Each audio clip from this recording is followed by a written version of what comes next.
Oh,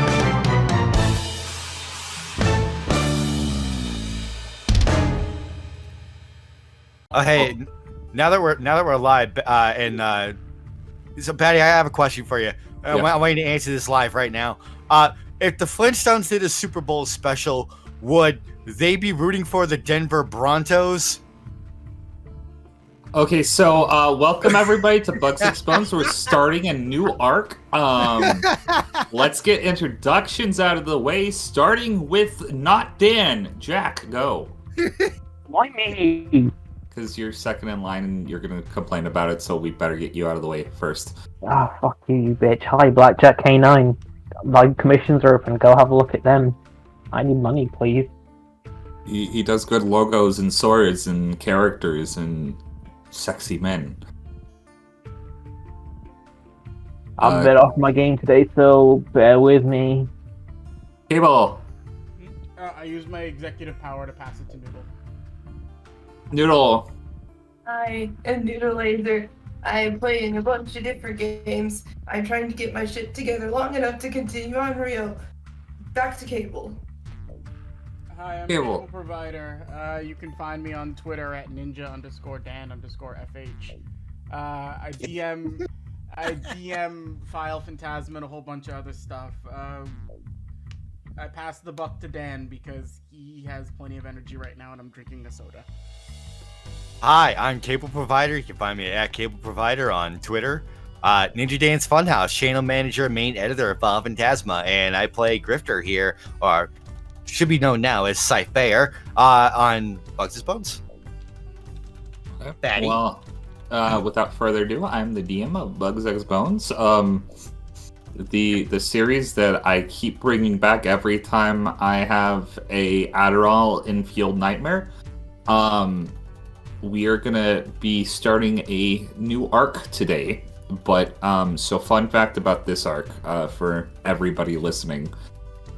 This will actually run simultaneously to another series that we started called Greed X Gold, which is basically Dustin, Chio, and Seox are, as the events of this arc unfold, they're going to be having their adventures over in Greed Island. Hopefully every episode should be synced up time-wise with every Greed Island episode. We'll see how long that lasts. But if you like Bugs X Bones and you want to see what Seox, Chio, and Dustin are doing, check that out. Also, important note, there has been a time skip. This takes place 3 weeks in the future after the last episode that aired, episode 59. Actually, this will work. Okay. So allow me to move this over to the correct map real quick. If I can find it. Oh, there it is. So we're gonna start off with specifically Grifter in the sitting room reading a newspaper, which I am going to show to the screen even though it's been displayed in another game. Grifter is currently reading this issue of the York News.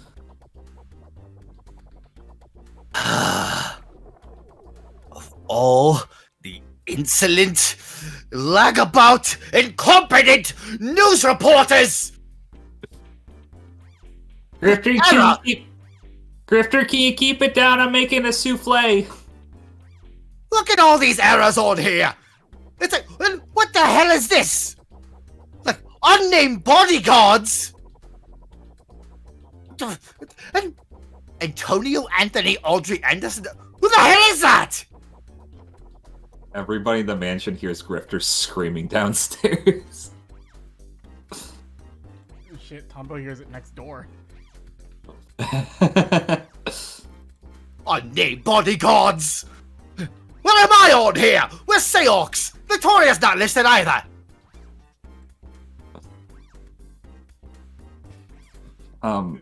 Where is Spencer right now?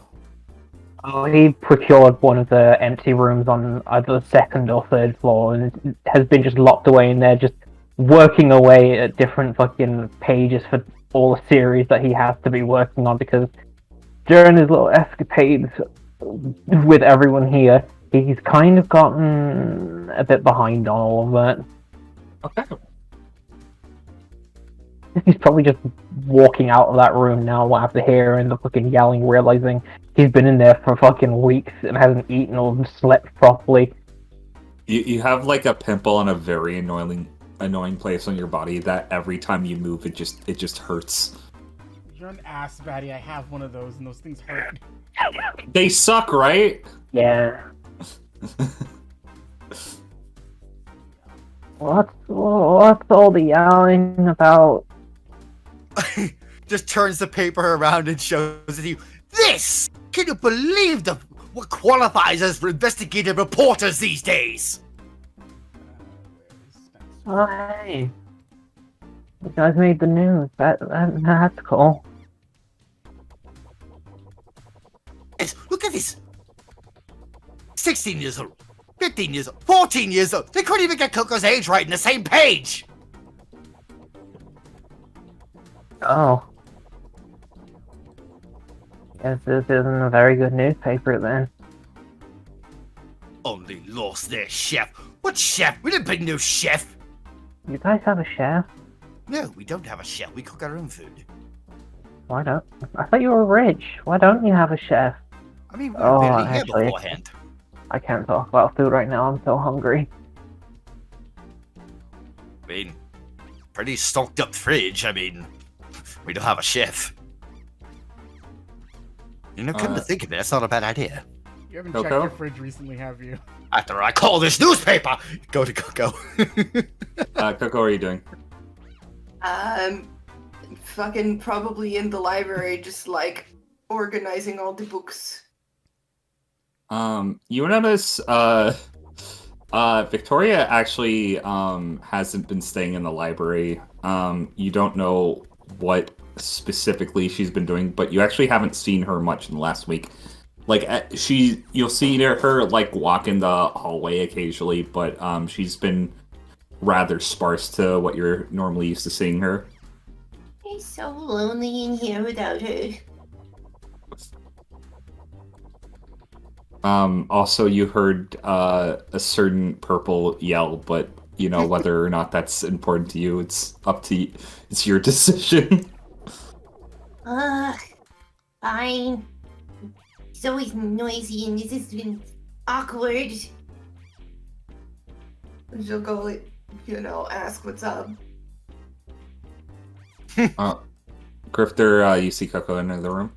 Please move tokens into the same areas. That way I don't have to keep moving the map around. I'm sorry. Where the fuck is he? I can do that. I'll just do that. Appreciate it. Cool. I'll move Spencer. There we go. Oh, I didn't know we were congregating then. Oh, Coco, have you seen this paper? No, what is it? Well, you made the front page. Oh. Yes. Is it something my mom did? No, it's something we did. Oh. He got my E's wrong, that's funny. 3 times. Yeah, no, that's funny. It just makes me look better if you think about it. Oh. So, how are you mourning the loss of our beloved chef? We have a chef?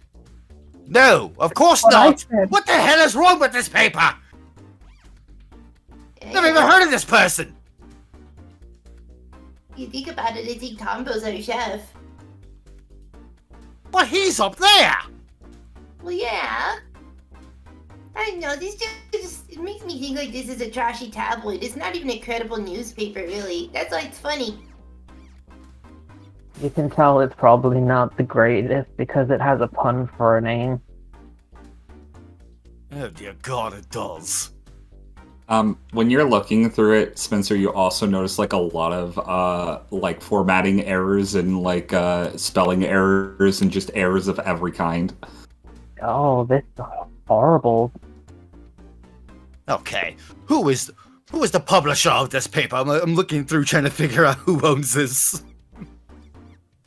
You're trying your damnedest, but we're gonna actually go to Tonbo. Tonbo, what are you doing right now? Oh, he would either be just getting into the house, going to steal food, or he's walking out of the kitchen stealing food. You're walking out of the kitchen and you have like a package of insert snack food here in your mouth, and you look a little bit feral. Yeah, Tombo looks gross. It looks like he hasn't showered for a bit. And he just like pokes his head into the library. Grifter, why are you yelling? Oh, but what the hell is wrong with you? I've been busy. Oh, a newspaper. I meant to talk to You you made about the news. that. When did you get a chef? We don't have a chef. Oh, I thought I got replaced. I mean, according to this paper, you don't, even if you did, you don't anymore. I how it Could have been a very good chef. He's just eating food, not even looking at it. It's like it's not even like he might just be eating butter at this point. He's very out of it. Ugh. Yes, Oh, that can't be healthy. the tried and true shame stick. I'm gonna go take a nap. I'm just kind of Yes, you do that. You have a rather pasty complexion about you. I've been busy. I had to track where the god beetle was going. Any luck? Only a little bit. I told Meadow to keep me up to date. I came in here to get food to do something. And just you see him just like walking, and then you just hear like the front door would close as he leaves, and then you hear it open immediately, and you just hear a crap. What? And then just running back in. Shit! I forgot something I was supposed to do. I need Grifter, do you have the little black card for the candy kiss? Yes, right here. Thank you. I forgot to go pick something up from Christopher a while ago. Huh. And then I guess since Christopher's not in the call at the moment, we would just say Tombo ran and grabbed it. Okay, yeah, that's fine. He'd be gone and he'd be running back in, and then afterwards you'd see him like. Oh, wait, did go, you go. walk out the front door? He walked out very quickly and then immediately turned around, or was about to walk out the front door anyway. Okay, I see. But I opened it, so if there was anything out there, like. There was a crowd of dudes. Oh, dudes. Tombo loves dudes. So do you talk to Loves dudes? I will. Let me just move Tombo to dudes. Damn it, I'm on the thing. Sorry about the green line, Batty. That's fine. I'm a silly little salmon. But dudes. We're gonna play YouTube outro music. Oh, we have a dude alert.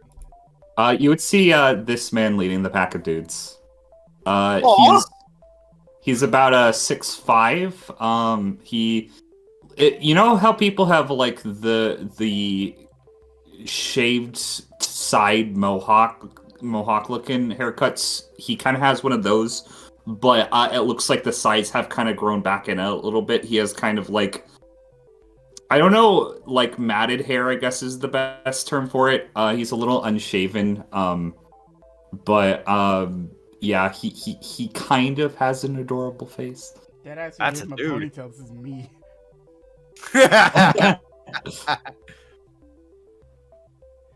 Oh, hey there. Boy.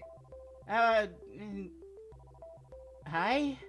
Sorry. Oh, we're here from the Marty Pine Construction Company. Oh, you're here about the and then just gestures to destruction. Yeah.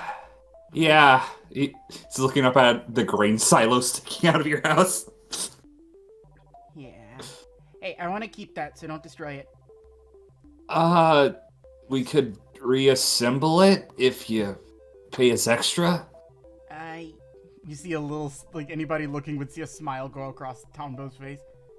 I'm sure Neelam wouldn't mind. You know what? Yeah, I'm fine if you want to reconstruct it. And you know what? I'm sure Neelam wouldn't mind a barn over to the side either. Oh, okay. The owner of this property must be very generous. Yeah, Neelam's got a big heart, all right. What? Oh, you know, I'm so scatterbrained. I think he said he wants a second pool in the backyard too. And they're just walking in the house. you just see Mark like, or you just see Mark like turning around to the rest of the guys, and he's like giving a thumbs up. Grifter! Huh? What? Neelam's What's going on? bankruptcy is here. Oh my god, finally. Hey, are you this Neelam we've been hearing about? No, that'd be my brother. He's paying for all this. Oh, cool. Well, nice to meet you. My name is Mark. Hello. My name is Saif. This is, of course, not Neelam's resident. My brother, his. Let's say, paying some back dues. Yeah, okay. What's your brother's full name, by the way? Oh, Neelam Bayer. Neelam Bear. He's gonna write that down on a clipboard. Actually, roll me an insight check. Oh boy, my insight sucks. 10! He's just writing. It's just business as usual. Is, So that would make you psychic? knowing this is the Pine Company, though, will I get advantage on that insight? Yes. Okay. You notice he did say the word bear a little bit weird. So you would be a Scythe Bear, correct? Correct. I hope that's not an issue. Why would it be an issue? You seemed a little hesitant. He's just gonna scratch his back of his head. A customer is a customer. Besides, you're sounds like you all are gonna be providing us with enough work for the next year. Oh, but we'll get it done way before that, so don't even worry about it. Listen, there's no hurry on this. Yeah, but you know, at the Marty Pine Construction Company, we like to keep things professional, fast and easy, you know. There's a look across Sife's face now upon hearing the full name.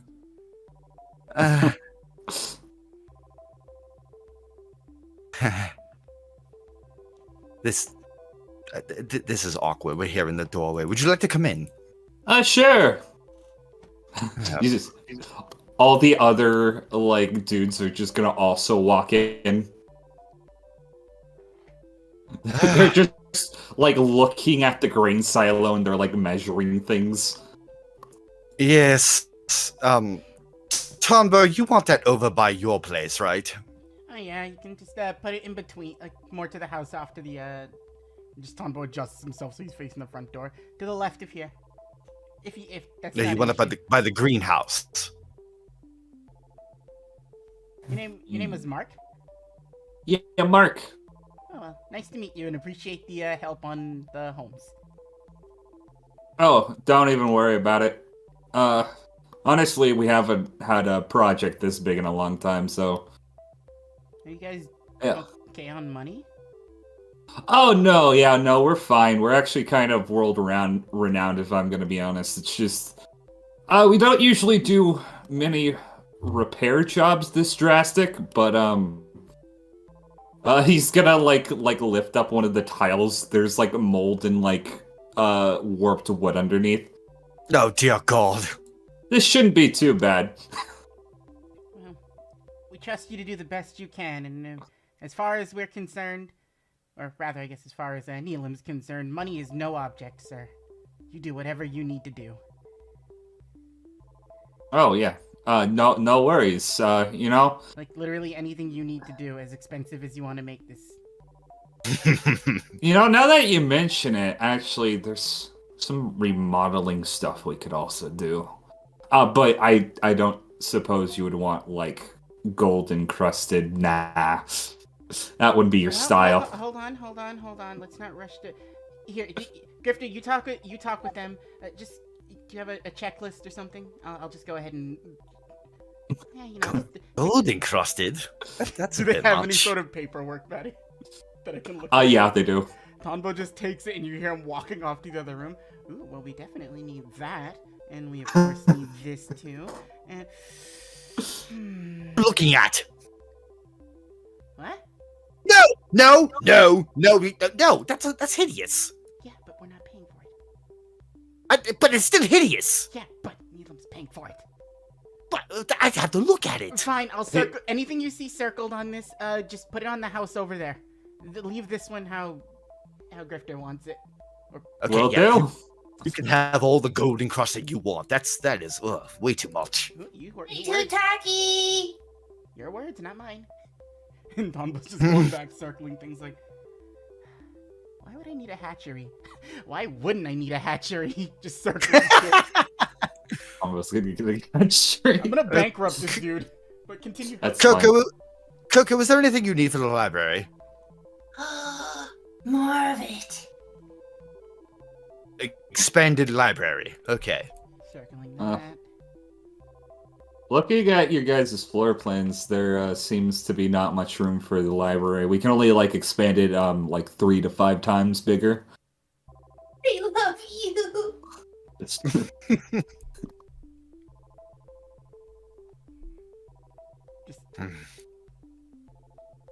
Also, while we're at it, can we set fire to the cheese room looking over Tombo? Don't touch the cheese room. I like it just Special the way menu. it is. He's left his impression on that room. In-home theater? Why, Excuse me, yes. pardon me. And is there anything you'd like for addition? let me think. You know how Seox is making his own little secret fortress? Yes. How about I get one of those too? We can have two right next to each other, but with really thick walls. So if I, do anything drastic, it wouldn't. Just... Sight! Damn it! Why do I always fail with her? Is that? Because you're dating. He's speechless and he can't rebuke this at all. Wait, can mine be bigger than Seox? She's gonna scratch her chin. What the hell did I just hear? According to this piece of paper, and it's not can it be bigger than Seox's, it's do you want it bigger than Seox's? I very much want it bigger than Seox. I already searched Can I- bigger. Riga's gonna run up. Wait, can I have my own arcade? Rig, Or can I have my own arcade? The answer's yes. Just write down everything you want and just hands him the paper. Fuck yeah! I should probably go eat something that's not butter. Walks back to the kitchen, pokes his head in the waiting room first, the living room first. Anybody hungry? Yes, actually. I don't think I've eaten in 2 weeks. Spencer, get some food. Oh, you're gonna love this. And just immediately picks Spencer up and just carries him to the kitchen. Oh, okay. What the hell is my house turning into? Oh, Well, that's looking at the grain silo. No, I suppose anything's an improvement. It's a zoo for non-users. How's that? Oh God! That's the perfect way to describe this entire shit show. I am living in a zoo. I called it a home, you monsters. Speaking We of built a zoo. Tombo, Ah, we need to discuss plans for Mega Chickens. let's eat first, and then we'll discuss that. And then as I bring Spencer to the kitchen, I'll just poke my head out again. Mark, you all, food? Oh yeah, sure, we'd love something. Perfect. I'll start. Oh, doing- if you wouldn't mind. No trouble. Go for it. Okay. Tombo remembers who these people are, who they are, and just kind of gives Grifter a nod. Oh, by the way, Safe was it? Yes. We're gonna need you to sign some information on the form, even if you aren't directly paying. That's just fine. age, address, stuff like that. He's gonna hand you out the form. Okay. 20. Yada yada. This area. Drive. We live at 123 Peaches and Cream Lane. That's canon. I don't care what anybody says. And according to looking at the neighborhood, apparently we pretty much own the neighborhood. Good I was gonna say, God. we own the neighborhood now. You could rename it to whatever the fuck you want it to.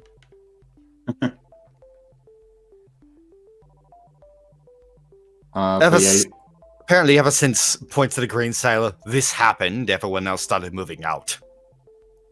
Oh, yeah. Well, I could see that dropping the neighborhood's value quite significantly. We were gone for a month. You guys must have a pretty crazy life. He's just gonna take the paperwork and just like kind of look at it for a second. 20. That checks out. Oh, you said food? See, hold on, there he go again.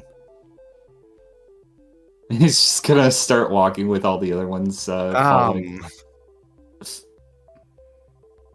Huh? You wanted something? What checks out? Oh, he's just gonna like tap his like pencil to the paper. You kind of look a little bit like her, you know? Type's gonna look sad. He's Yes. gonna chuckle a little bit. So I've heard. Oh, well, you know. Didn't mean to get all sentimental on you, or... don't suppose... Could you tell me about her? He's gonna wrap his arm around your shoulder. I'd love to. Oh, thank you. Oh yeah, we got a 25 on cooking. Oh, yeah. You see Anne is very, like as you were, like, actually, like, making stuff, Anne, like, was throwing out a souffle that was ruined, by the way. I'm sorry! How'd it get ruined? Me? People were yelling, but also she burnt it, but she doesn't want to admit it. But she definitely fucking burnt it also. I put a hand on Anne's shoulder. Don't worry, we'll get a grifter-proof oven. You know what? That would be nice. Honestly, with how angry Grifter can get sometimes, it might need a blast shield. Ooh, I'm sure Neelam wouldn't mind. And just goes and looks for Rig's writing on the paper. Rig gives you a thumbs up, and he's just like, he has his own like copy of the document, and he's just writing absurdly silly things. So, if you gave Tonbo like 40 minutes to whip something up, he's not gonna be very happy with it. But laid across the table is like, it's one of those like big anime feasts where it's just like food as far as everybody can see, because there's a lot of. Oh yeah. Sorry, I didn't have time to do something more. I've had work to do. Oh no, this is very gracious of you. Thank you. Okay, again. Yeah, all the workers are just gonna start feasting along with all your house guests.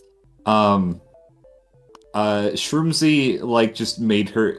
She just appeared at some point, and even Victoria ends up walking down the stairs, even though she's kind of like curled up in like a blanket or a robe, and she like looks a little bit sick. But yeah.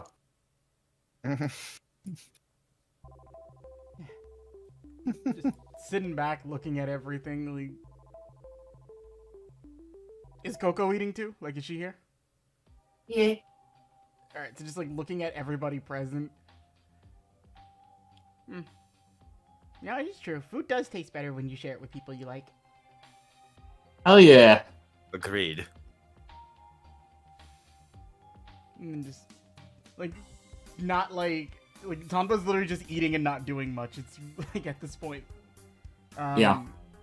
I guess I still need to go get the thing from Christopher, but I'll wait till after like eating to go grab that. Oh yeah. Everybody's just kind of like talking and chowing down right now. I'm gonna say Mark is gonna tell you a little bit about Marty. We can do that in character or out of character if you want. I don't know. I'm curious what hear what he has to say. Okay. Oh, well. She was always like, I don't know if you can believe this, but stubborn. Really? Yeah, well, she was very much into, her work and, well, probably worked herself a little bit too hard in the end, but she always, like, cared about what she did. Even if, time wouldn't remember her, she wanted the stuff that she'd make to last.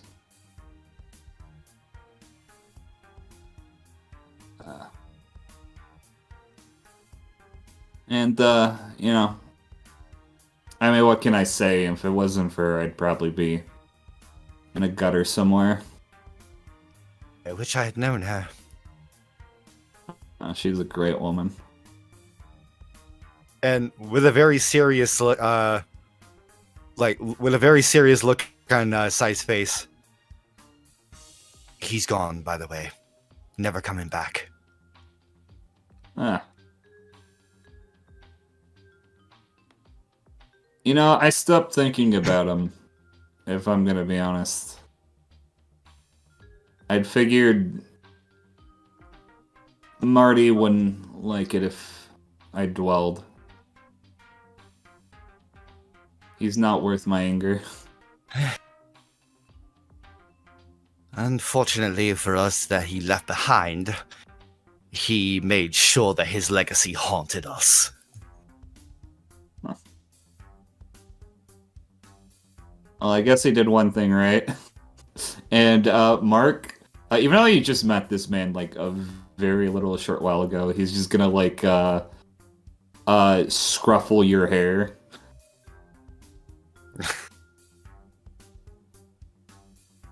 Jeez.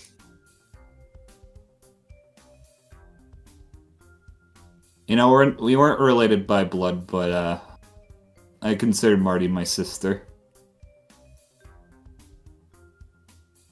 I think everybody here does, if I'm gonna be honest. Is gonna like motion over to all the people like currently eating.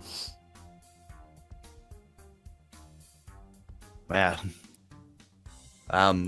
so long as you all are here, you're, welcome to any facilities on the grounds.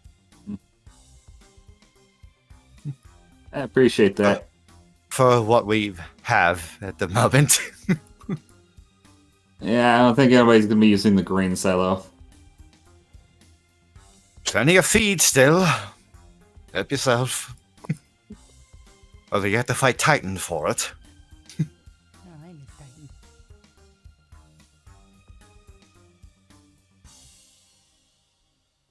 Titan. How big has Titan gotten, by the way, after all this time? So, remind me, who's Titan again? The One of chicken. assortment of The chickens alpha that we chicken. Oh, the alpha chicken? Yeah, no, Titan's, like, actually kind of big now. bought. Like, we talking halfway to Bandit size? Like, in a scale compared to Bandit, how big is Titan?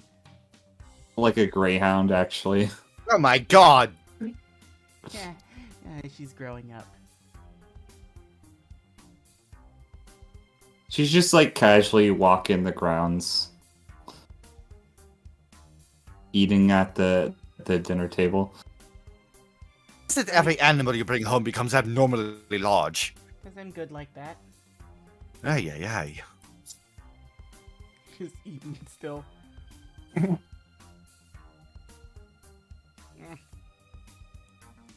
hate to eat and run, but I have to go pick something up. I'll be back in, it all depends.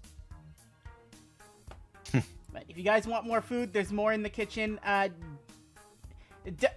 it's right, Dustin's not here. Okay, there is dessert. I just have to hide it when Dustin's around. Everybody, you say dessert and everybody cheers. Tombo, be sure to get some rest. I got stuff to do. And you see him just kind of like looking back at like you with Mark and then the rest, and like Rig and all that. Must feel nice to know at least a little bit of your family and all that. Or at least have him here with you. Nice to know what it's actually like for once. I'm happy for you, Grifter. This includes you, Tombo. He just smiles. But right now, just kind of like looks towards him and just like, you experience what it's like to have an actual good family. Enjoy it. I gotta go help, but another family. And just starts walking off. And then as he's walking, he's like, huh, this is the second family I'm helping. I should make a job roll me out of this. Sorry, what do you say? Oh no, he's just talking to himself like, I should make a career out of this. Tunbo, roll me a perception check. Would this need to be a check, or could I use passive? Actually passive, I'll say, because you just have a pretty high passive. You would notice, like, Victoria, she, like, looks a little bit sick. She sees you, like, walking by, and she, like, kind of looks to the side a little bit. He just stops. Something Oh, wrong? Something wrong? oh, it's nothing. What's wrong? She's gonna, like, sigh. She doesn't sigh, she says the word sigh, and she walks up to you. Tanbo Kamakiri, I think I owe you an apology. What'd you do to me? I have been experimenting with my ability for the past couple of months, and I'm afraid that I know about the prophecy and what you saw on the Blue Empire, and I can't help feel guilty for it potentially making things more difficult for you.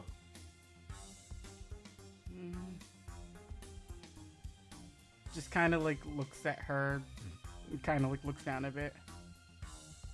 And this would be something that I would say Grifter's not around, so he wouldn't see it. But if you want her to roll an insight check on this, it's just Tombo looks up and smiles at her. That's okay. What are you gonna do sometimes? For anybody who knows him well enough, this is Tombo's fake smile. She's kind of, you're gonna notice she's kind of gripping her blanket. Are you sick? Oh, I don't want anything like that to happen again. So I've been trying to perfect things. Look, I can't say I'm completely happy with how things turned out. But the end result is... and just kind of like gestures back towards the kitchen. Or to the dining room. Grifter's got his family, and he's got his little brother back. So, if your inability made things harder so that this could be where things end up, it was worth it. When you get back from whatever you're doing, I don't want to put too much on you, but I might have another prediction. But if you don't want to hear it, I could either give it to somebody else, or you can decide your own fate. Like, just looks at her and puts a hand on her shoulder. You're my friend too, Victoria, and I don't hold any grudges against you for nothing. I'd be happy to hear what you have to say. Let me just, I have to check in with Christopher. I really owe him something that I need to make sure gets taken care of. You do that. I'll be back in about maybe 10 minutes. There's food in the kitchen if you want it. If you don't feel good, hold on. Oh, that's right. Shiguri's not here anymore. Oh well. I'll be back. If you need to go lay down, I'll bring you something in a moment. Okay. And Tombo's gonna just run out and within the span of 10 minutes, just, you know, go pick up the videotape from the Candied Kiss from Christopher. But that's Okay. where he'll be if you want to change scene and Okay. do fancy things. So, are Coco and Spencer doing anything right now? Just eating food. Yeah, just eating. You guys are eating, Spencer, your sandwich between two very buff gentlemen. Oh, well, then he's not eating. He's already passed out. Coco, Spencer's passed out. His face is like in a bowl of coleslaw. You don't know if he's breathing. It's normal.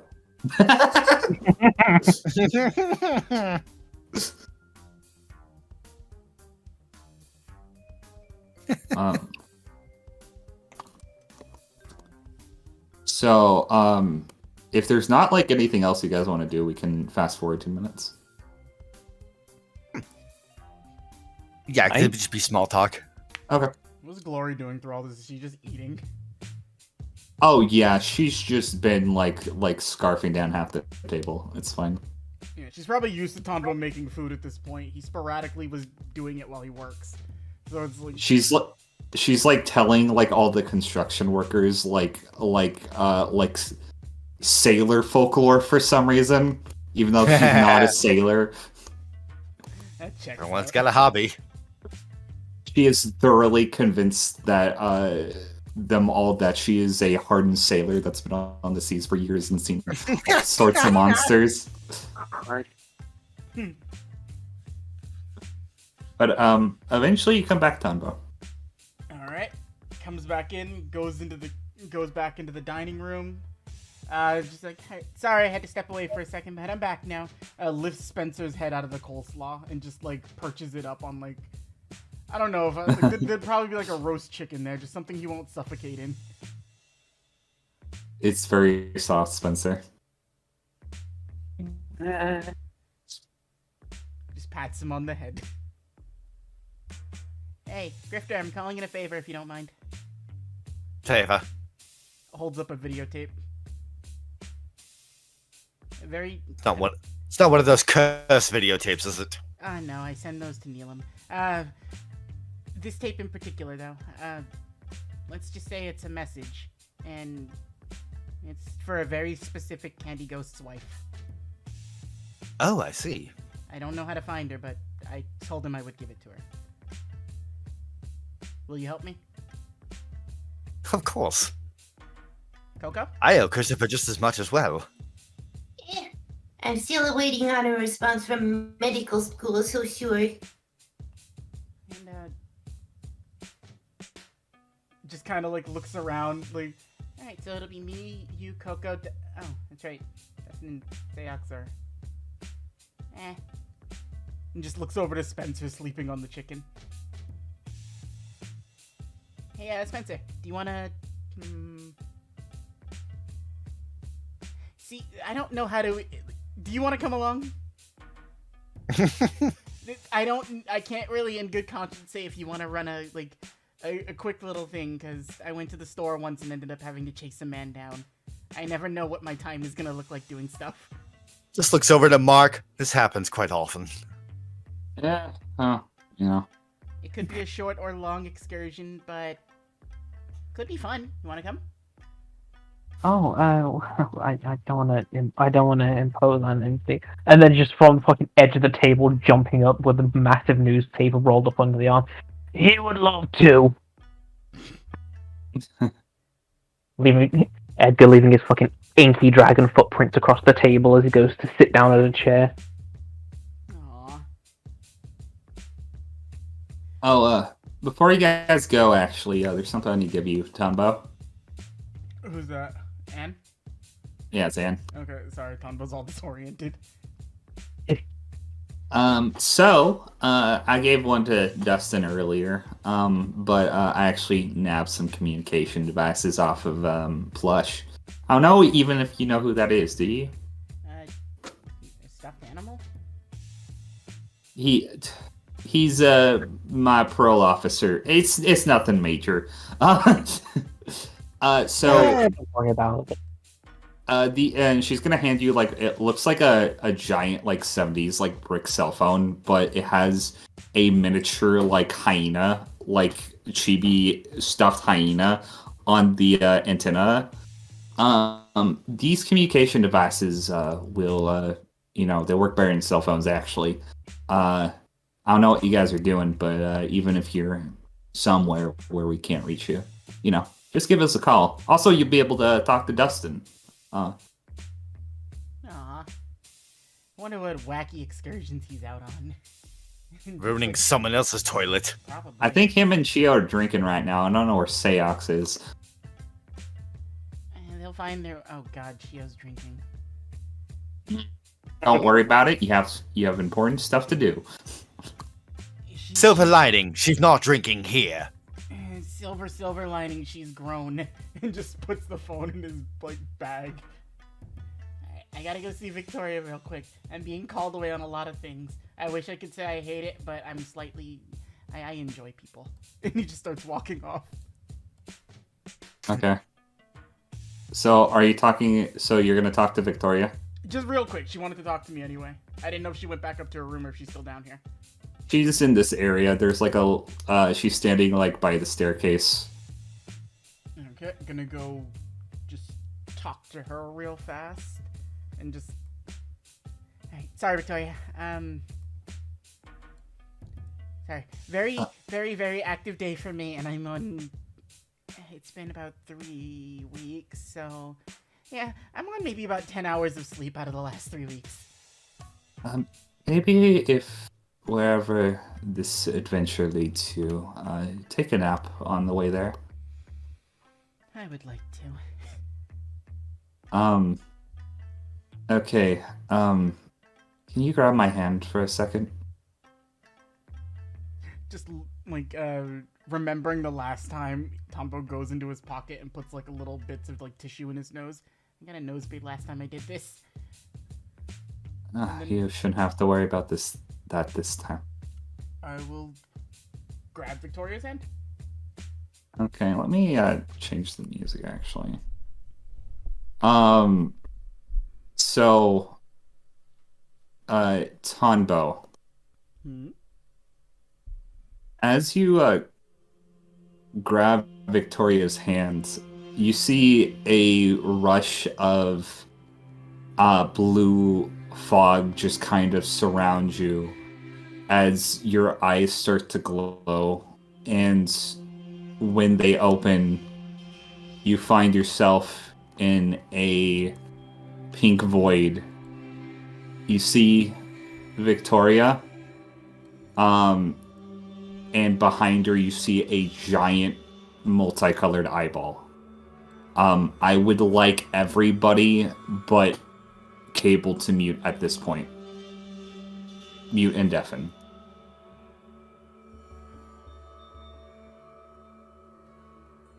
Okay. So you see Victoria, she's standing in front of you. You can place your token on this area right here that looks strangely like yourself. And you hear a voice in your head. Hello. As you see the eyeball is talking, but so is Victoria at the same time. Hi, eyeball. I am the forgotten Khan, deity of prophecy. My name is lost to time.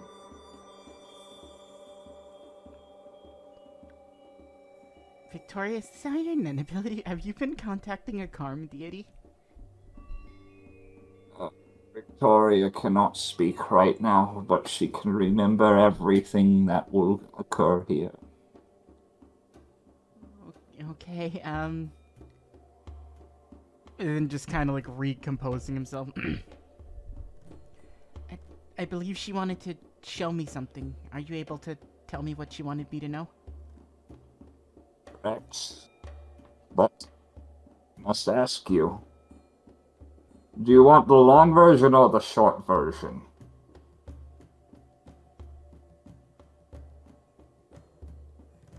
The long version. You might want to get a notepad. And one just kind of just magically spawns in your hand. Poof. Okay. Hold on.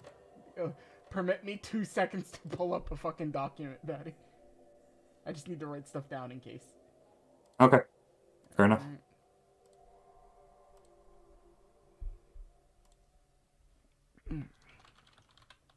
Okay, I'm good. I wouldn't take too much worry or credence to much of what I'm about to say because most of it cannot be changed, but some of it can. Are you ready? Yes.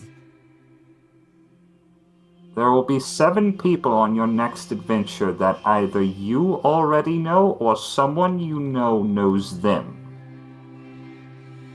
These acquaintances have never set foot on your mansion grounds before. Very important detail. Mm-hmm. 2 will bring you fortune. 1 can bring you salvation. 1 will help you progress forward. 1 will deceive you. 1 will die. And 1 might bring death. Okay. The carrier... Are you all good? Do I need to slow down? Give me 1 sec. 2 bring fortune. 1 can bring salvation. 1 will help us progress forward. 1 will deceive. 1 will die, and 1 will bring death. Good. You're listening. The carry of death is not guaranteed, but the possibility is still real. To avoid the carry of death causing the demise of someone you know, you must complete 2 simple objectives. Hold on, give me 1 second. So you said carrier of death is not guaranteed? Yeah. And 2 simple objectives to avoid it. Okay. Yes. Sorry, just make sure I write it down. First, do not tell Scythe Bear about this prophecy until you re-enter the mansion.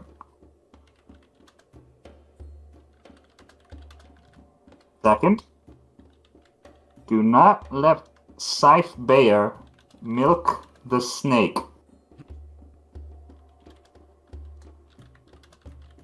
Milk the snake? Yes. I don't think he needs to do that anymore. He has Anne. This is very important. So when you say don't tell him about the prophecy till we re-enter the mansion, do you mean like until I go back or until we're done with everything? Until you re-enter the mansion. Batty, can you be clear with that for me, please? I don't know what you mean. He is not being clear on purpose. Okay. Alright. So don't tell Scythe Bear about this prophecy until we re-enter the mansion. And do not let Scythe Bear milk the snake. Tom would... I can't help but laugh. Fuck it.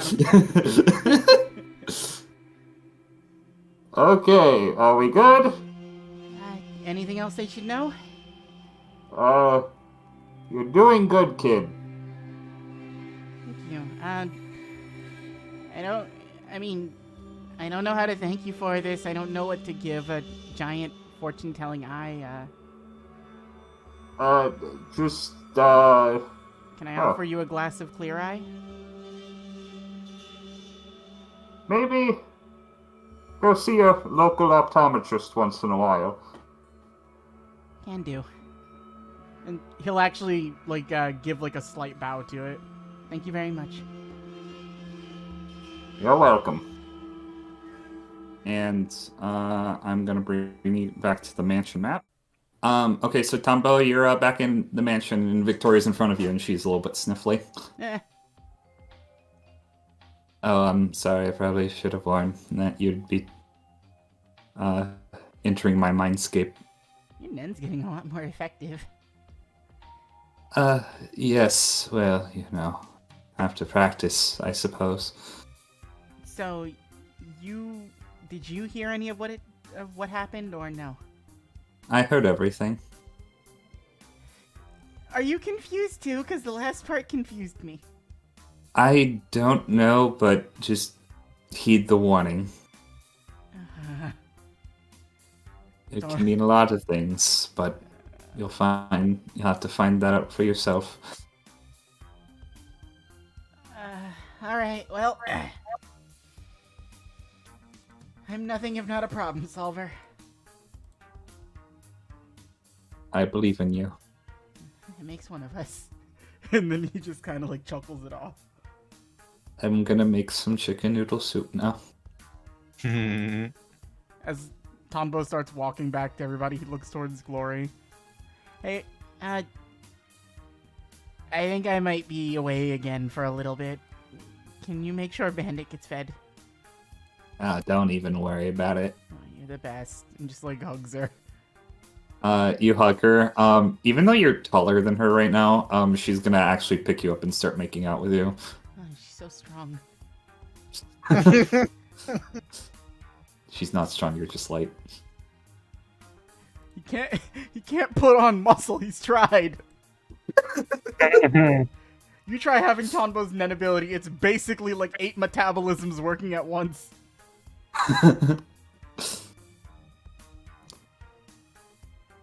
Somehow I feel more invigorated. Go get him, Tiger. And she's gonna slap you on the ass.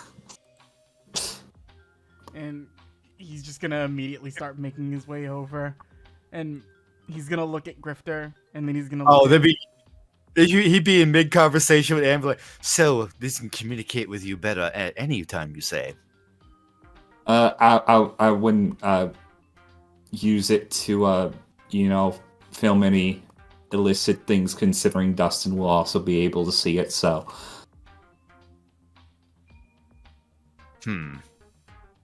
Oh, Well, yeah. we could use it for- I we could dare use it- you. Yeah, we could do it for prank videos, I suppose. You know what? That is pretty funny. looks at Grifter and Anne, and you wouldn't have to roll anything on this, Dan. You would see Tombo just looking at the both of you, and he's trying very hard not to laugh right now. What? Nothing. Must be an inside joke.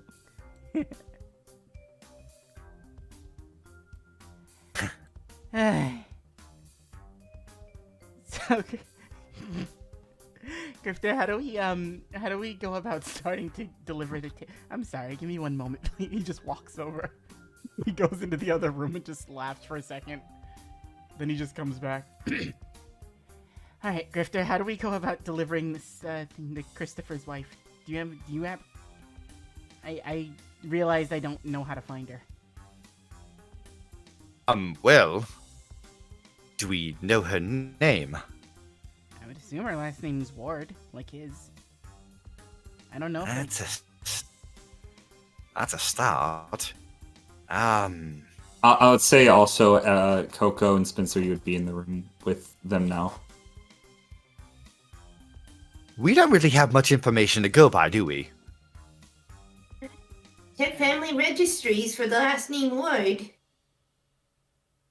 Oh, we do have the computer upstairs. Yeah. Last name Ward. I think all I know about Christopher is that he wants this delivered to his wife, and I think he has a daughter too. I never tried to help him once, but I'm not very good at navigating the internet. Did he give you anything when you tried to help? Like a name or? Last name Ward. Huh.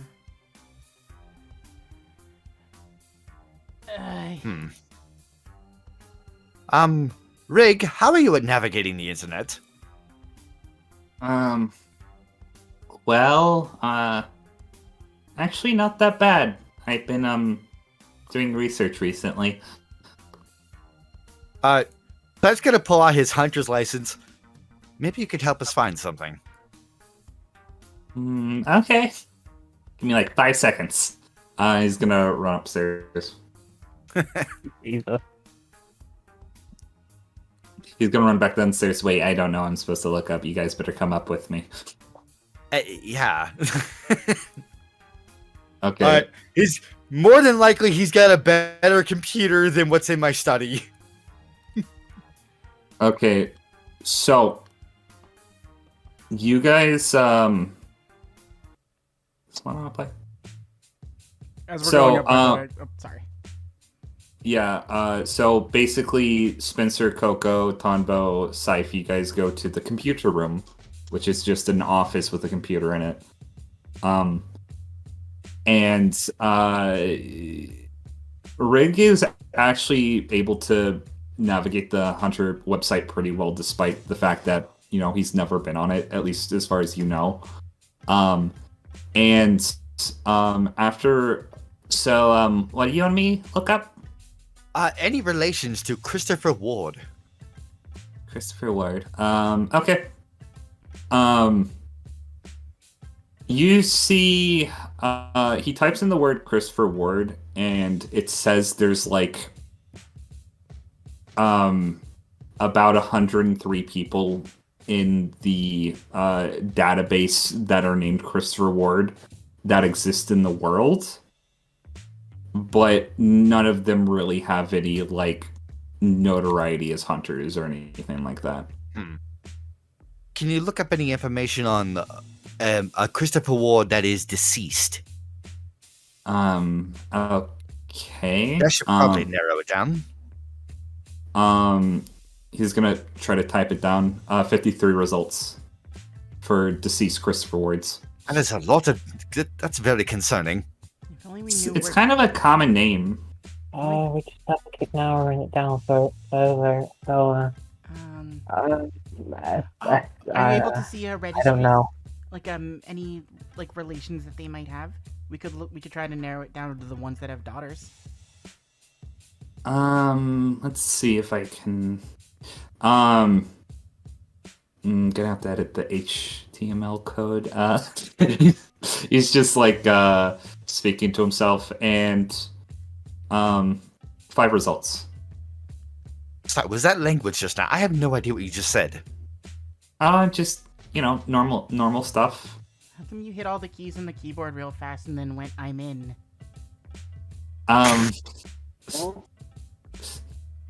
Pulls up the goggles that have been around his neck this entire time. Which That have a electronic green is necessary?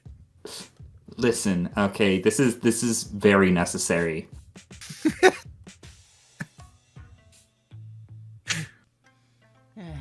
So 5 results.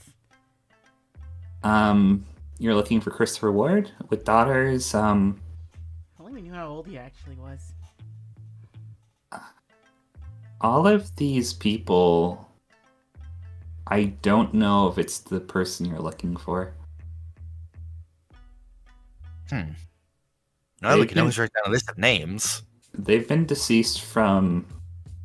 The youngest one died over 150 years ago. Considering his daughter is still alive, probably not that one. All the other ones are... None too far. Yeah. I don't know if any of these are the guy you're looking for. Are any of them married? Or did any of them leave widows behind? Well, yeah, but all the widows would have also died over 100 years ago. Do you think the person you're looking for maybe is in the database for some reason? Maybe someone deleted some information? There are people who obviously know him. Maybe Francis Marlowe knew who he was.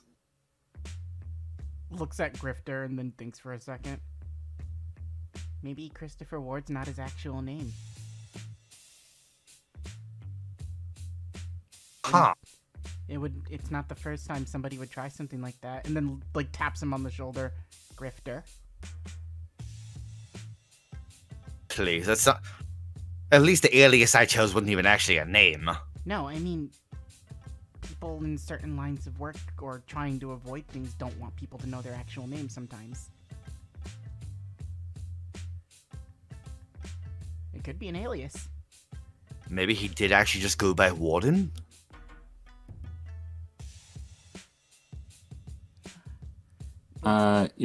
You're gonna see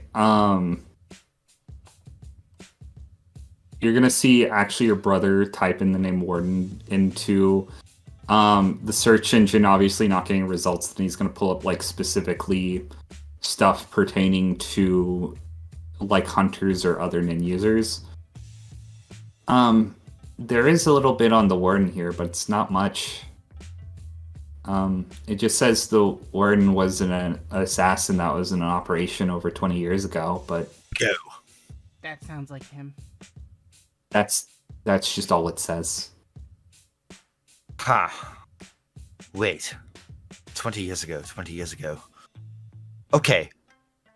How about 20 years ago in an individual named Johann in relation to Warden? Johann? He's Looking gonna- over at Tombo, the phone call when you call the number on the card. I never. It was What happened with that? I don't actually know what that is. There was an altercation between Christopher and someone named Johann. They were speaking in a foreign dialect, but then there was a gunshot and someone saying good riddance. Presumably Johann.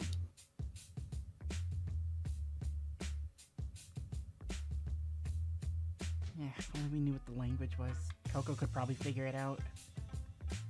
Johann's not an uncommon first name either. I don't know if I can narrow anything down based on that.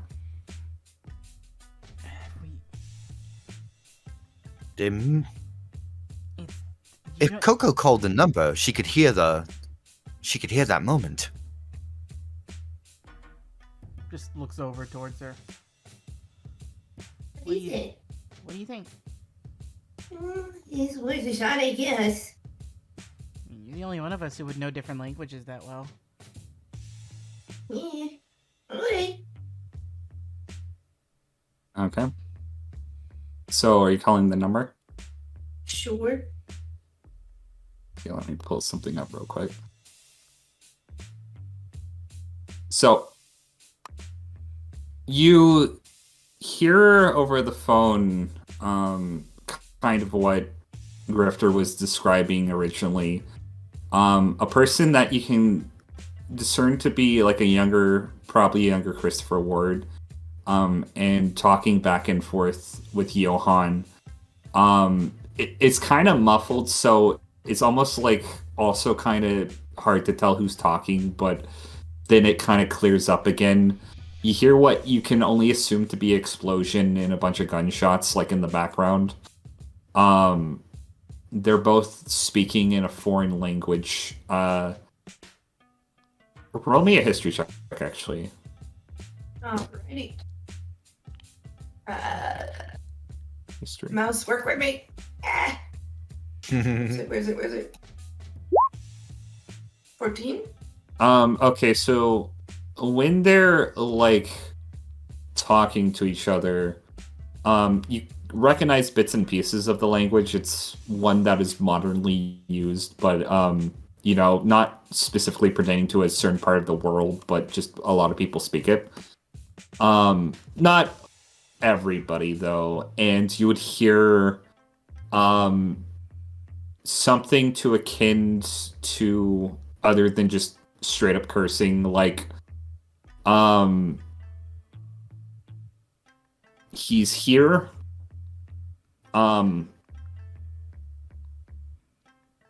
You would hear Fubar, or something akin to it in the foreign language. And you would hear protect my family. And then after a while, there's a silence, and you do hear an undiscernible voice saying good riddance. And the sound of them like spitting. And then the phone is destroyed. Well, that was spicy. Did you manage to decipher anything from that? Only bits and pieces. We can say Coco just conveyed to you what she heard. Protect my family. Maybe this Johan's an ally. Or Johan could be the one, pulling the trigger. For all we know. Hey, Realistically. Rig, can you look something up for me? Sure. Look up the Candied Kiss. Candy Kiss. And he's gonna look it up. So nothing specifically. Oh, wait. Candy Kiss was a small candy store chain, operated in numerous countries. It says it's small, but apparently they had branches, or at least a location in several different large cities all over the world. Well, Interesting. figuring what his Nen after death ability is, it makes sense he would kind of be appearing everywhere. Does it list a headquarters or a parent address? No, it says there were 7 different locations, but it doesn't say where exactly. I have a quick question. Yes. Would I at least be able to tell, like, based on the language they're speaking, if it might be spoken more commonly in a certain part of the world? And base our search results off of the language they're speaking? I would say what you would have discerned from the history check, the language that they were speaking is something that is kind of like, you know how like everybody in Europe speaks English, or not that's a dumb generalization. Do you know how like a lot of people in Europe, even if their country's like normal language isn't English, they speak English, or how like a lot of people in the US speak Spanish? Mm-hmm. It's kind of akin to that, to where you could basically say, yeah, they were speaking it, based off of this region, but it most probably, considering they're switching back and forth between different languages, is they're specifically trying to avoid other parties understanding what they're saying. Oh, So okay. Nothing I can pick up on, like, regional dialects or anything? No, definitely not. You would be able to tell that the language they're speaking, neither of them were native speakers of the language. That's tricky. I have one more idea, but it's slightly... It's not really a direct idea, it's just more of a roundabout possible solution. Anything is better than nothing. Warden was an assassin who was active 20 years ago, right? Was there any, like, bounty put on him by the Hunters Association?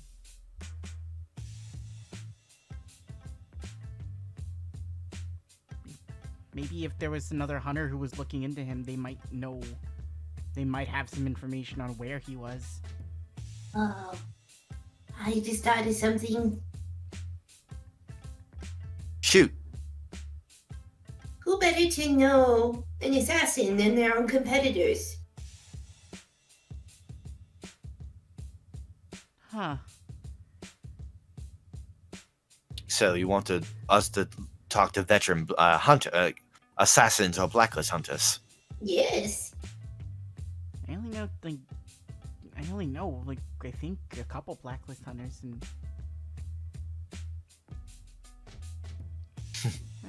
The only two I know live here. Who's that name you mentioned earlier?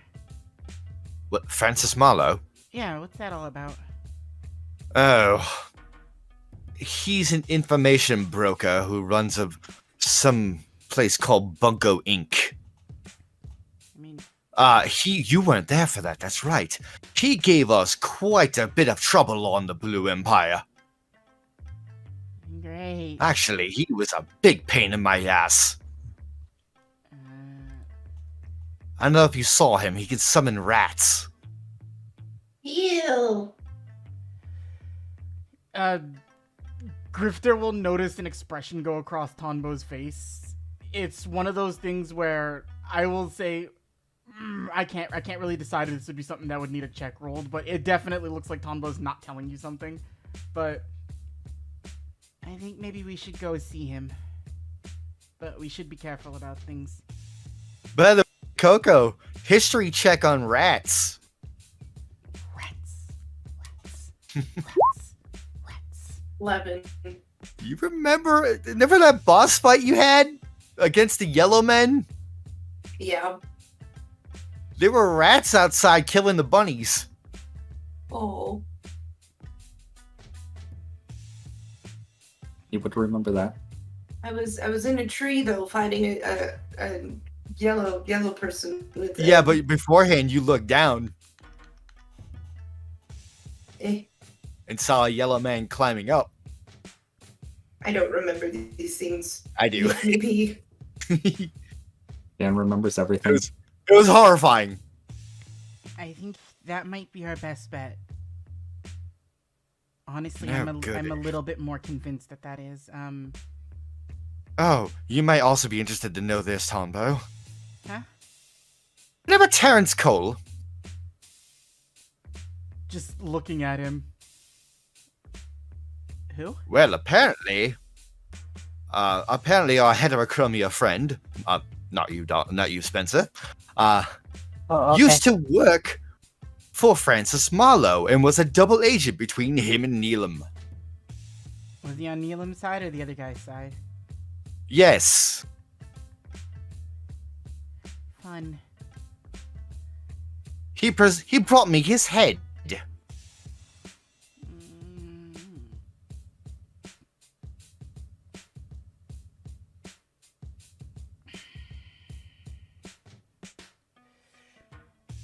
All right.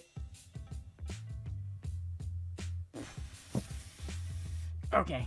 And you're gonna see Tombo just like pace. If anybody's looking, anybody can roll an insight check on him. Oh, pardon me. Yep, 5 for the course. Man, Coco would notice it, and I would say even Grifter would get. Tombo's not subtle. He's got like a -1 in charisma. His deception is shit. Fucking. Tombo's thinking about something, and he's not saying anything to you, but you see that he's trying to put some things together, and. All right, I think this is right. We need to go see that Francis person as soon as we can. Well, unfortunately, I handed off his business card to Neelam. Rig, is Bunko Incorporated listed on here anywhere? You're gonna see like he's like typing, and it's gonna actually take a minute. He's probably going to have to go through some backward channels of the Hunter website itself, but he does find a number for Bunko Incorporated. There we go. I'm surprised they've. Well, I'm surprised they haven't. Oh well. Wait. Where'd you meet him? Was it on the island or was it here? oh, it was on the island. Oh, so he's never been here. Not here, but more than likely he knows who we are and where we are. Well, he definitely knows who we are.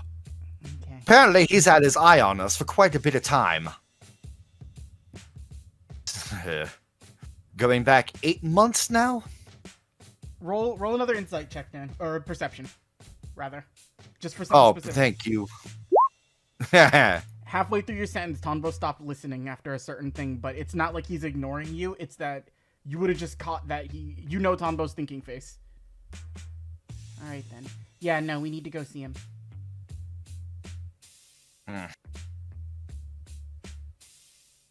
Well, suppose we'll give him a call then. I'll dial. Yeah, you call him. I'm gonna go change my clothes because I look gross. I want to take a bath. Hey, Coco, can I borrow you for a second anyway? I need you to do something for me because I forgot to do it for the chickens today. Oh, what is it? Yeah, just walk and talk. Walk and talk. We don't really have a lot of time. Alright. All right, I'll be back in like an hour. Oh, no, like 10 minutes, Grifter. 20 minutes maybe. Tombo's antsy and he's just kind of dragging Coco out of the room. While the number's dialing, I wonder what all the hurry is. So I would wait till we're outside, as far away physically possible from Grifter as we can be. All right, Coco. What is it? Okay. I can't go into specifics on anything, but you trust me, right? Of course. Okay, I know something that Grifter's not allowed to know right now, but I have a feeling that going to see this bunko person is where we need to be, and I don't know exactly what I can and can't say, so I'm trying to say as little as possible, but I just need you to understand if I'm doing something weird and I don't explain it, I can't explain very clearly around Grifter, okay? Can you at least explain why you can't explain? I have a suspicion something bad will happen if I explain it, Oh. but it's Does more... that have something to do with what you were talking to Victoria earlier about? You saw that? Yeah, a little bit. I mean, I didn't really hear anything. Just, I saw you kind of just going all like wide-eyed and, kind of foaming at the mouth a little bit. But, it's the regular Victoria stuff, really. Let's just say that...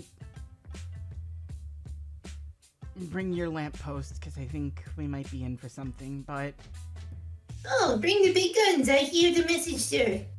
As long as I do something specific, I think I can make sure we get to the happiest ending possible, but there are some things that I have to watch out for. I trust your judgment, whatever it is. And I hold out my pinky to her. You can't say anything. As far as anybody's concerned, I told you to make sure the chickens were fed, okay? Understood. Alright, now I do stink. I'm gonna go change clothes. And he runs home real You fast. stink. What's even up with that? I haven't had time to, keep things... I guess it's easier to show you than tell you. And then as Tonbo's going home, when you open up the front door to the house, you ever see Phantasma? With all with all the moving objects going around the house, What?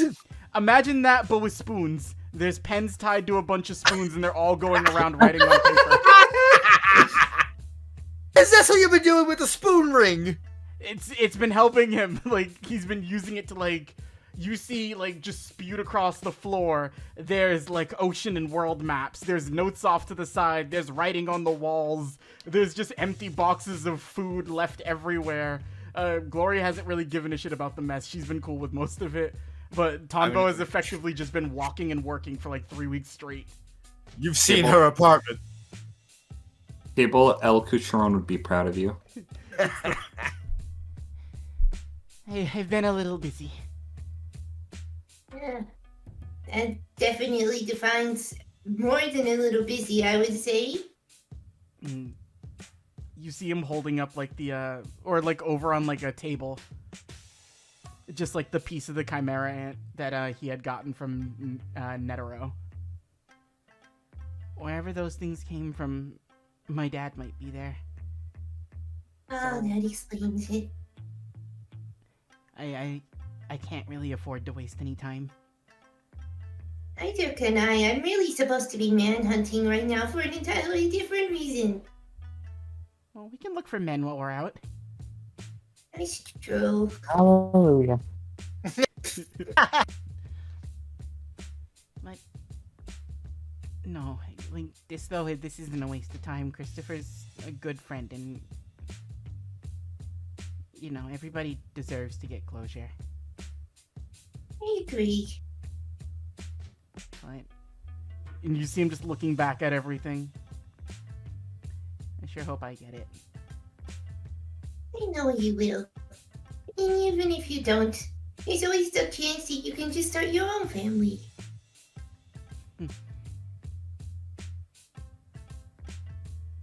You always Just miss. throwing that out there. Just saying, you're young. You have a lady who really seems to be into you. Just like looks at Coco and smiles. You've always been a pretty good friend, Coco. Oh, thanks. Ever since I first met you, I know you've if I'm always found gonna- a way to cheer me up. I don't know if I'll find anyone though. I can't tell if I'm related to everyone anymore. She's kind of got this like 1,000-yard stare. Apparently over in that house, I think everybody's related to everyone. For all we know, Spencer's related to you. Oh God, please don't say that. They I are don't both need any more ginger. secret relatives. He just like chuckles a little bit. Alright, I'm gonna get ready to head out. I'll be back over at the house in just a moment. If you see Glory, tell her I'm borrowing her adventuring sunglasses. Yeah. She'll know the ones I'm Okay. taking. Are you sure she isn't gonna, kill you for that? She'll be fine. Eh. The worst she'll do is, How old are you, Coco? 17, but Okay. apparently I'm 14 according to that newspaper. Okay, I can't tell you the worst that she'll do then because I just can't tell you that. You go home now. Go home. I shouldn't even have you in here. This place is like ground zero. Listen, I've probably seen just about as worse in my mom's room. Just like puts both hands on Coco's shoulder. Go ride a bike. Go do kid things. Go do kid things. Well, you still have the chance. It's a little bit too late for that, I think. Coco, before your knees go. Once the knees go, you're old. And then I just I start. wanted a purple tricycle growing up. We'll get you one. You know what? Go back over to the home, look for Rigard, and write it on the Neelam document. Because I figure. I don't know what I'd do with a tricycle nowadays. It's too big. I mean, either way, Neelam still has to pay for it. You can break it in front of That's him and show him true. how you waste his money. I'm gonna put in 18 years worth of birthday gifts. Have fun. Bye! And just like waves to Coco as Tombo goes to get dressed. Okay. He's just getting unstinkified. Coco, you head back to the mansion. Grifter, do you dial the address? Oh yeah, I was calling him as Tombo was leaving the room. Spencer, you're closest to the door. You hear the doorbell ring. No. Um, Because it's just the door. You would see a woman like she is sitting outside the door fanning herself, sitting on what looks to be an ice cooler. She looks like a mall goth, but she's like wearing a tank top and shorts, and she looks exhausted, and she looks at you, Spencer. Hello? May I help you? You call the number.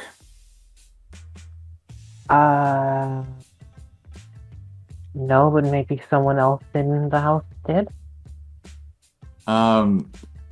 As the number like stops dialing, Grifter, you see a very familiar face that Spencer is talking to. Can't believe no one's picking up over there. You! Oh my Yeah. god, loud noise from behind, don't scare me like that. Yes, the constitution of a chihuahua. I'm gonna say, do you invite her in, Spencer? I guess so. She's just gonna walk in. Oh, I Hello. see how this works. You call the number, then pay a visit in person. Now, how else am I gonna get you to Bunko Incorporated? Well, we have to waiting a bit. We're waiting. Oh, we need someone else here before then. Yeah, it's fine. I'm on the clock. And you're gonna see Shroomsy's gonna actually walk up. Hey, I remember you. And she's gonna like look confused. Oh yeah. Oh, things are connecting here, aren't they? Of course. Looking at Anne, looking at Shroomsy. Yes, you've had your eye on people from CA 1213 for quite a while. Oh no, that was something. Oh well, I might as well wait for your little friend to come back before I explain things. You just see Anne like whistling to the side. Oh, yeah. Apparently there was like a couple people that came when I was gone. It's fine. Don't worry about it.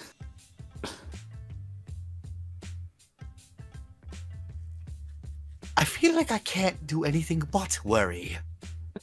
Listen, I had my own adventure. It was good. There was a silo that got thrown through our house, but it's being fixed now, so don't worry about it. You get home and get dressed, and we'll worry about this later. But I am home. What the? What? You're not wearing that outfit. What's wrong with my outfit? It's well, okay. I know what the Blue Empire was like an experience, but you could just like not wear the same tattered clothes every day. Suppose these are a bit worse for wear.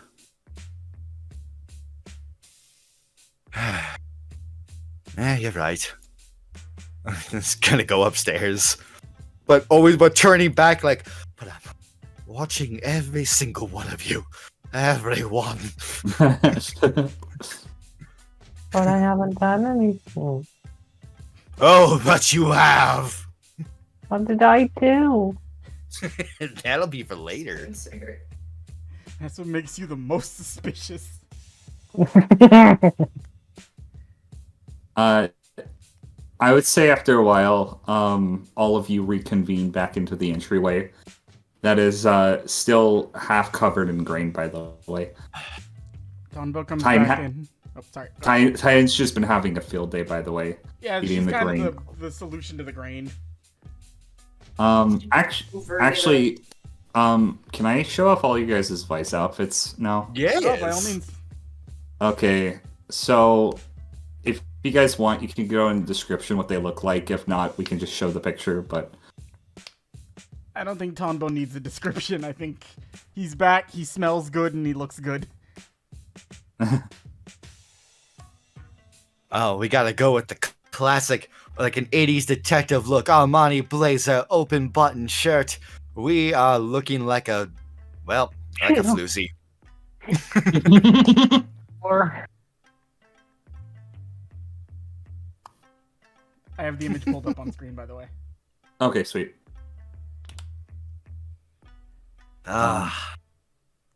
Well, we can continue forward then. It's a Tonbo good-looking comes- bunch. He comes walking back in, like, looking and smelling, like, wonderful. Gloria's currently, like, pulling at number 3's, like, little, like, side hair bangs. Number 3 looks very annoyed, but she's not doing anything because she's just sitting on her cooler. It's like Chuckle seeing that. Hey, Tonbo. Oh, you look nice. Thank you. I borrowed your adventuring glasses. Well, look better on you anyways. He just, like, tilts them up. Who's that? He just looks over to the other Oh. person. Oh, yeah, she was at the last house party we had, well, you know, before. Motions to the silo. Works for Francis Marlowe and the reason I was in the desert on the Blue Empire. She came with her boyfriend and her gross uncle. Wait. And just, like, you see... Oh, so they've been here before? Apparently.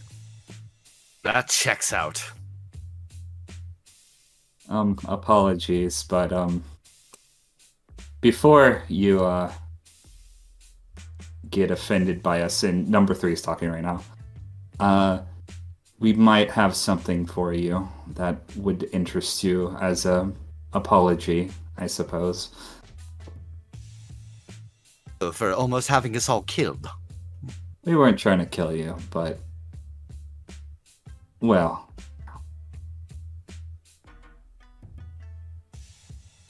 She's just gonna cough because it's very awkward in the room right now. I mean, Huh? Then how else do you explain the gross man with the cigar and the awful hat? He wasn't ordered to kill you. If he tried to kill you, then he probably pushed things a little bit too far. Giant wiffle ball. Oh yeah, Wiffle's kind of crazy. I don't know why we even considered hiring him. He's kind of a psychopath, all things considered. Well, I guess now technically he's a hero of the Renee Republic, so you know maybe that might change his attitude. What the? What? Those people have awful taste. Oh yeah, good I man. don't make the rules. How is it you met so many people in the Bulo Empire? I feel like I met like 4. Remember when we all got separated in that cave? Oh, yeah, bad times. Bad Yes, times. bad times indeed. Just looks towards this woman who Tonto's never met before. Are you... Do you have any ice pops? Probably. Hold on. Just walks over to the kitchen. What color you want? Purple. Toss her a purple one. Tonto's got a red one. It's an Thank you. abundance of purple. So, are we gonna have a problem, or are you cool? No, I'm cool. Well, Okay. I'm very sweltering hot right now, but well, I'll find out about that in a second. Fine, You all ready? One second, we're taking off at the moment. Rig? Yes. I don't know how long I'm gonna be gone with all this, but you're the man of the house now. Oh, okay. What does that mean? Just giving Rig a hug. Get all the candy I want. Yes. Yeah, he's gonna hug you back. Tombo calls over Bandit and Dumpling before he goes. Bandit, Dumpling. They're gonna run up to you. Oh, I love you both. I have to go away for a little bit. Keep the house safe. If something starts to destroy it, Bandit, you eat them. And just points over to Rigard and just looks at Bandit and like, because Bandit will just understand Tombo anyway. Bandit, Yeah. you listen to Rigard and Anne while I'm gone. You listen more to Rigard, he's sane. Bandit's gonna shake his head. Alright. Rig, Bandit, Dumpling? listen. He knows where most of the things are, and he has a spare key to my house if you need to go there. Or just break Okay. the window, I'll fix it, and Neil will pay for it. That's fine. And Yeah. I can trust you to look after things here, right? Oh no, I'm not gonna leave now. I don't want to try the monkey thing again because that was kind of weird. Now that I think about it in retrospect. Also, Yes. The what? also I have group therapy starting this week. Oh, that's good. That's good. What was that? What was that last part you said? Don't ask. Please don't ask. Well, if you see Shigure, tell him to come home. I miss him. Okay. Oh. Ugh. Ugh. Well, speaking of people dropping by and things keeping the mansion secure, I haven't heard back from the association, but I did call in for some people to watch over the place. Oh, I think we got a call back. Actually, they should be arriving later. That's good. No worries. They want to avoid more silos. Oh yeah, that makes sense. I had done that from the get-go. I could have avoided this. Well, Yeah, then why didn't you think to defend against the mansion against grain silos falling from the sky? we don't even know anyone that could do that. Oh well, apparently we do. Apparently we do. We just make enemies all over the place, don't we? Anyway, Remind I me don't know. again why I'm traveling with you people. I honestly wish I could. I really, really wish I could. And Tombo's gonna walk up to Spencer real quick. Honestly, I want to ask, because I know. Chio's not holding you hostage, right? No, I have fun. So you are I have fun willingly with here them. by your own choice? Oh, yeah. It's also a nice place to get my work done rather than my apartment. Just give him a soft little hug. We can help you hide from her if you need it. No, she'll find you. She found me. No. I didn't even give her my address. Don't worry, she's more fun with the more you get to know her. Listen, Chio's very important to me, but a little bit of Chio goes a long way. Can be a bit much. I'm sure she's behaving herself. But fucking mugging a guy. I don't know what you're talking about. I guess you gotta watch Greed X Gold to find out. Grifter's giving Anne a smooch. I love you. Love you too. Okay. Ready to go. Is everybody else ready? Just kind of. Spencer? Coco? Yeah. Okay. I guess. Why do I have to wear this suit? Oh. Who are you asking? I'm asking everyone. I'm putting it out there. Like whoever fucking picked it out for me. It's like, why am I wearing the suit again? Cause your other outfit had electrical tape on it. Yeah. You'll learn, Spencer. Whatever we do, and Donbo puts the sunglasses on, we do it 100%. Come along now. As soon as you put the sunglasses on, the Who starts playing in the background. We're not getting sued, it's the whom. The Whom. Okay. Yo. So number 3 is gonna look to you all. I want everybody to hold each other's hands and close their eyes in a circle around me, okay? Can do. Now Yeah. imagine Oh. the worst smelling, most shit covered, disgusting river imaginable. And you can hear contempt in her voice. And I'm gonna bring you to a new map. Oh my god!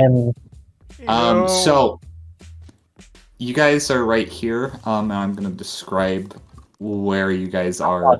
It's You pure bring us brown. to poo! No. You brought us to poo! It's not actually poo, but it looks like poo. Poo adjacent. It is poo adjacent. Oh my god, where's the fucking song? Again, I downloaded so many fucking songs for this. Oh, I found it. Okay. Stop singing to it.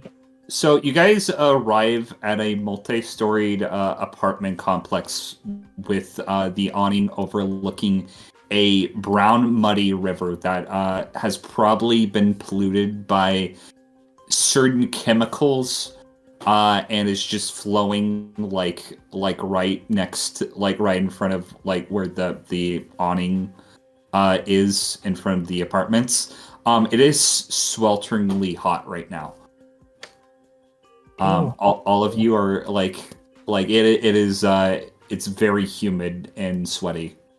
This is where you all are based. Yeah, we have to keep a low profile, so I don't think it gets lower than this. Oh. yeah. The heat makes you taste it. Oh, it smells like hot shit. And we'll be meeting up with Francis Marlowe soon. Oh, he's through that door, and she's gonna open the door. Then beforehand, before we step in, just take a look inside and just hold the finger up 1 sec. Spencer, Edgar. Yeah? What? So, I was reminded that the both of you were on a job with my fiance. Yeah. Now, she won't divulge any information to me, but I'm quite curious as to what happened.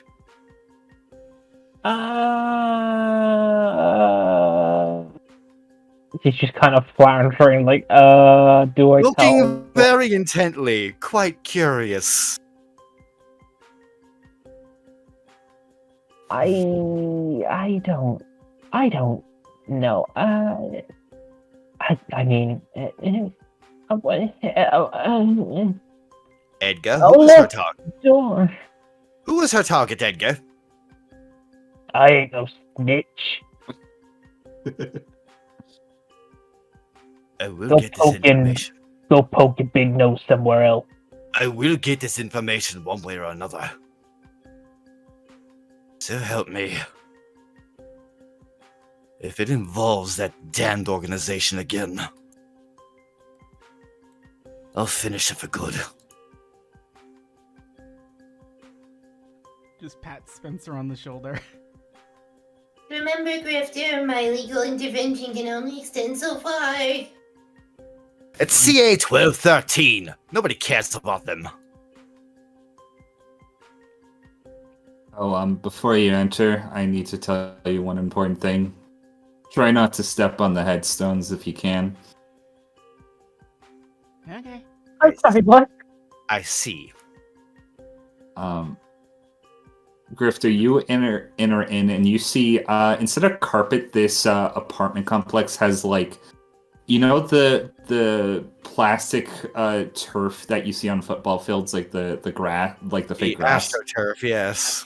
Yeah, AstroTurf. You see a bunch of AstroTurf, and there's a bunch of tiny tombstones littering this entire apartment complex. What the fuck? Aw. Interesting. I'm gonna spend a DNA point, Batty. Okay, Tombo's just gonna walk on the walls and the ceiling. that's fine. You just casually crawl around. You would see the door open to the room north of you, and it seems to be a bathroom, and then there's a door leading this way that says, in very crude carving, Bunko Inc. Stepping around, stepping around. Coco, Spencer, you guys want a lift? Sure. Yes, please. I just take both of their hands because Tombo's strong enough to do that, and just like gently like walk them, like they're dangling ever so slightly above the tombstones. You open up this door, and inside you see a room that is filled with both tiny tombstones, a bunch of like file cabinets and papers just stacked everywhere. In the corner, you see Francis Marlowe. He's wearing a t-shirt and boxers, and he has a fan just blowing on his face constantly. Welcome. Looking around, looking at the little tombstones on the floor, in remembrance of all you've conjured. Oh, I don't conjure the rats, I just tell them what to do. But yes, I've made little memorials for them all. So, Oh, you were serious? He has actual rats. Yes. Where are they? Oh, they're in the walls. Oh, and Tombo's just gonna start like tapping on the wall. Can I do something you- Batty? You hear a bunch of little squeaks, what? I wanted to tap on the walls, but like animal handling, see if I can like get them to start coming towards the tapping. Oh yeah, roll animal handling check. 24. One actually crawls through the wall and pops on top of your hat. Aw, hello. And just starts petting it. We've already made friends, have we? That's nice. So, Make yourselves at home best you can. It's kind of messy in here. Better be careful, Mr. Marlowe. Tombo here will probably, well, he may end up taking a few of them. Just as long as they have a good home, I really don't care. I have enough in my army to spare. Rats, I like to reproduce. you see, so always never in short supply. So what I'm hearing from you is, and Tombo picks up the rat off of his hat.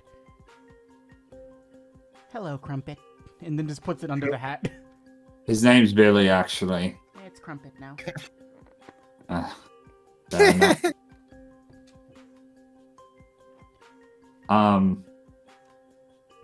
So I hear about the Coco stuff or the Christopher stuff. Sorry, what?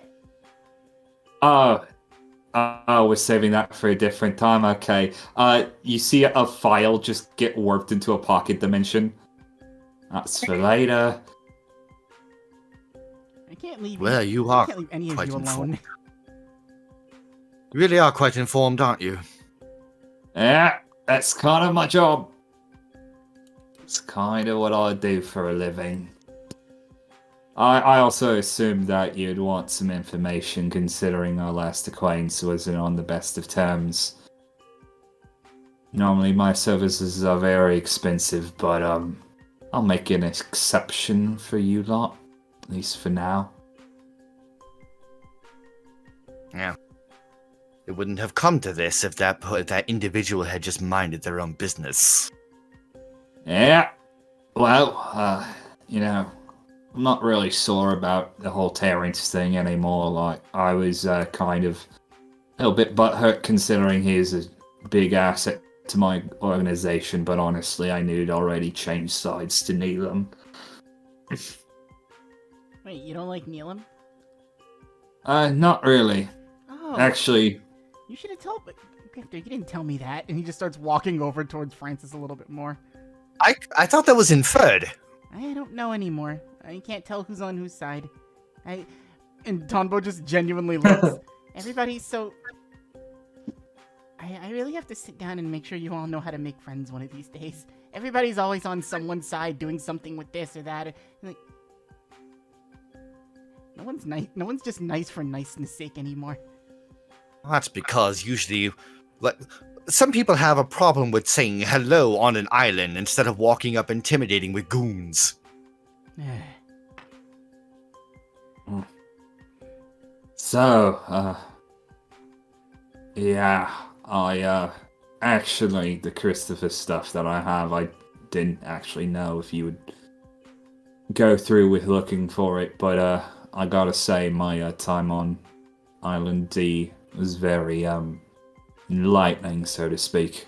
I'm sure it must have come to a shock to have seen a dead man walking around. Yeah.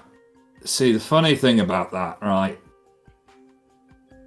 The weird thing is that I have a really good memory, you see. And for some reason, I knew that Christopher Ward and the Warden were one and the same, right? Right. But I don't know why I knew that.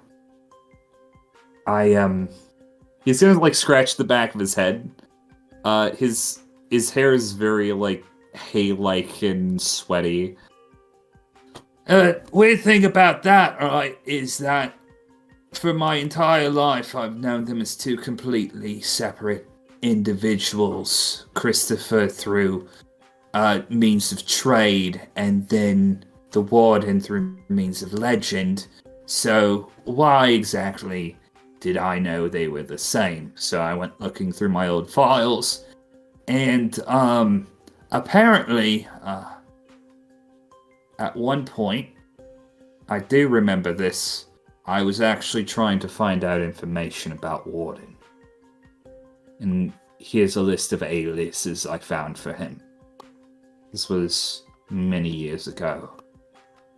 And he's going to show you a list of different aliases that apparently the Warden has taken.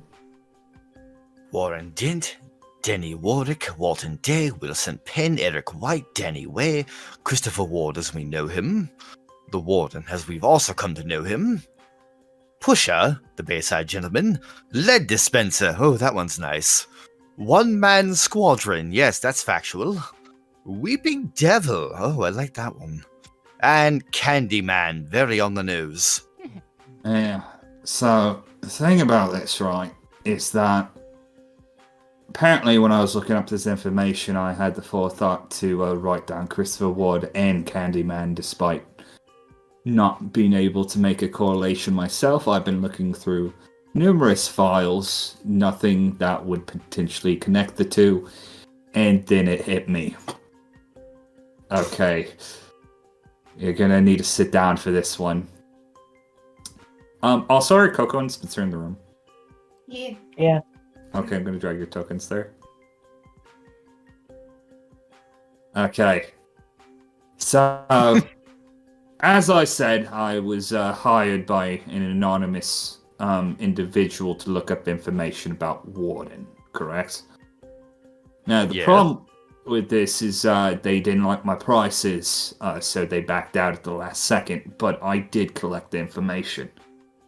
One is very classified, a copy of very classified government information that I got from a country by the name of Palm Reef, the Palm Reef Archipelago. Have any of you guys heard of it?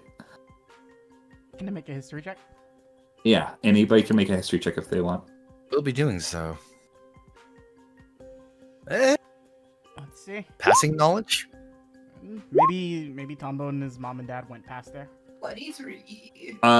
15, 23, Coco. You're gonna find out something that I didn't know if you would ever discover it, but you must have overheard it. But before that, we'll go to Tombo, you've heard of it.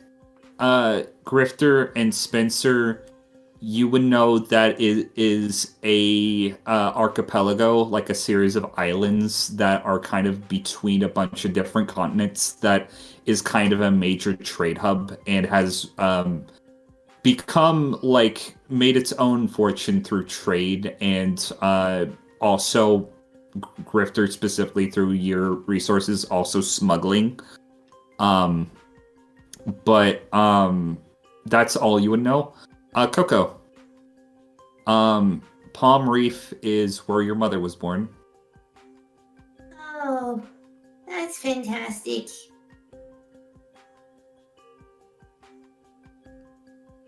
Sounds like you guys heard of the place.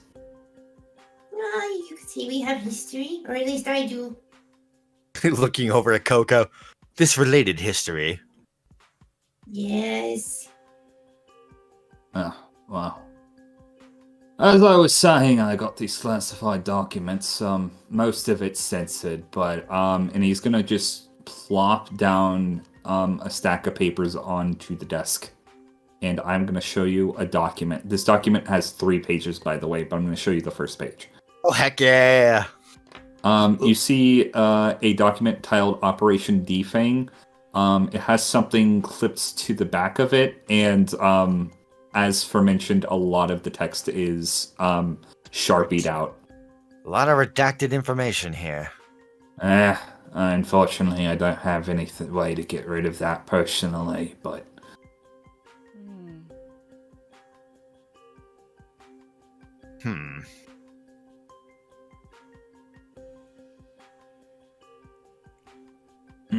Looking at the information,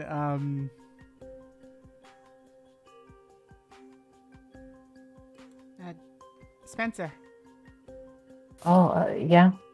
there's no weird way you'd be able to, like, I don't know, sometimes, like, no, that won't work. You'd have to be somewhere else for this to work.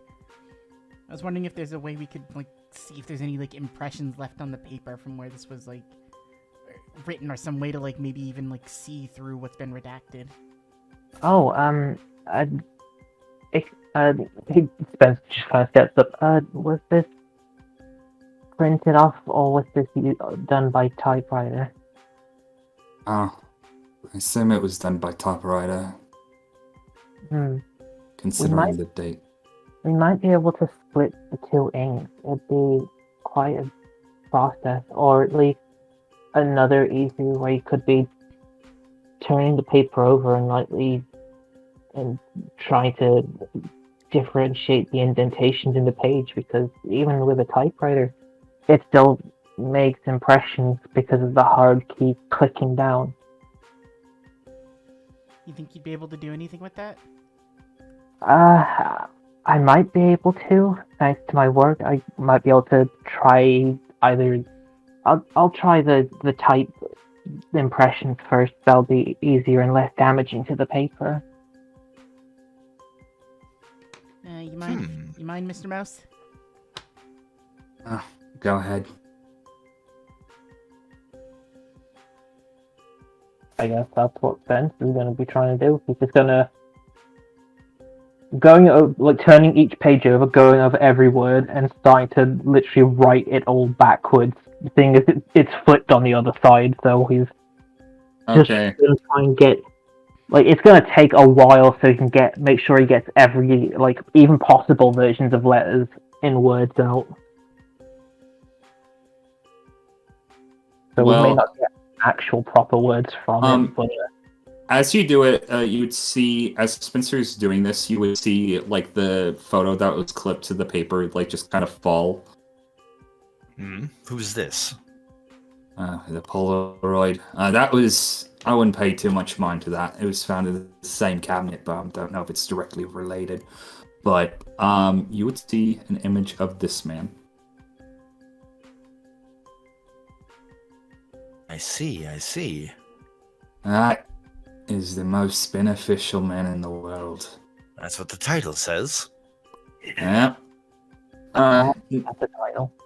Normally in classified, safes and cabinets, you tend to see photos of this guy. He's an end user, but the funny thing about him is that he's known as the most beneficial man in the world. But if you know his net ability, he's completely useless to you. Interesting. But countries and organizations and hunters have fought and died over this guy. Oh, wait. He's gonna there's a corkboard behind him, and he's gonna, flip through some papers and, just rip them off the corkboard, and you're gonna see taped on, behind them all is the same picture of the guy. Very, very handy in certain circles. Wow. I haven't met him myself, but, he's an asset to anybody he meets.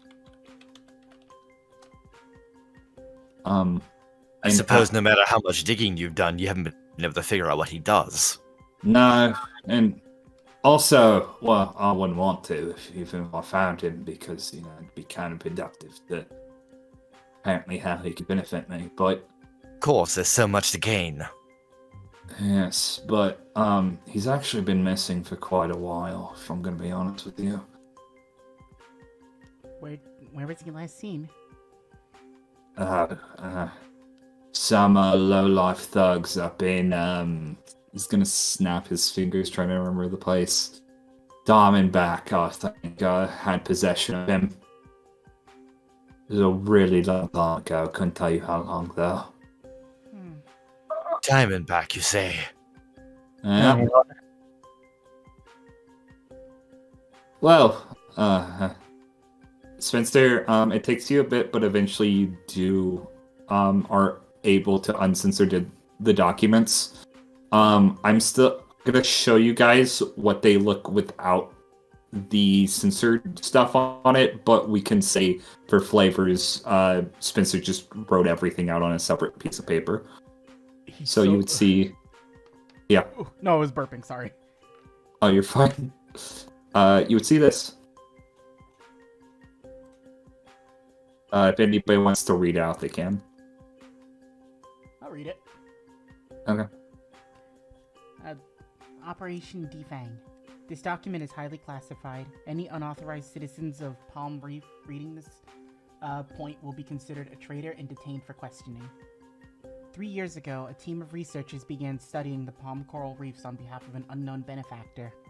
We have reason to believe this third party was trying to uncover classified information about the Palm Reef government for undetermined purposes. Yeah, that doesn't sound good. The team began planning for a 5-month-long expedition into the Great Palm Trench in the submersible research base, the Leviathan V. Sorry, apologies. I missed the last couple minutes because my thing crapped out. Okay. Okay. Do you want me to start over or? Yeah, all I heard about was after the uncensored documents, and I heard that they were done, and then my Discord crapped out. Oh yeah, no. Okay. Tombo's reading them out loud. Yeah. Should I just start from the top or continue where I was? You can start from the top. We can always just edit this part out. Alright. Sorry to listeners, live listeners. Operation Defang. This document is highly classified. Any unauthorized citizens of Palm Reef reading this point will be considered a traitor and detained for questioning. 3 years ago, a team of researchers began studying the palm coral reefs on behalf of an unknown benefactor. We have reason to believe this third party was trying to uncover classified information about the Palm Reef government for undetermined purposes. The team began planning for a 5-month-long expedition into the Great Palm Trench in the submersible research base, the Leviathan Va. To prevent the international incident, it was decided to send in squad number 33 to... this is eliminate, right? Batty, the fucking paperclip is in my way. Yes, you can assume it says eliminate. Eliminate all second and third party individuals and erase all data associated with the project. After the execution of Operation Defang, it was understood that Squad 33 would be submerged for 5 months due to Leviathan's automatic guidance system. Sorry, I have very bad eyes, and the text is kind of the same color as the paper, and it's fucking with me. So, excuse my stumbly. If anybody else wants to take over, they can if you don't want to read anymore. I wanted But to read it. you can still read it. I did read it. The whole thing. Yeah, you read the first page. There's more. I'm sorry. I warned you guys there would be exposition dump. You did. How dare you prepare, you ass? Now, the reason why, well, it's coming up why I made the connection between Christopher and the Warden, but you're gonna flip over to the next page. Oh my. Tombo's rubbing his eyes. No, I'll pass it to Coco. Aww. It's like the same color for me too. You want me to read it? Yeah. Coco Okay. passes it to Grifter. To guarantee the success of Operation Defang, the Bleeding Sun was commissioned to assist Squad Number 33. Bleeding Sun agents became cleared as first-party individuals for the duration of Operation Defang. Initially, the operation was successful. All but 1 second and third-party individuals were cleared.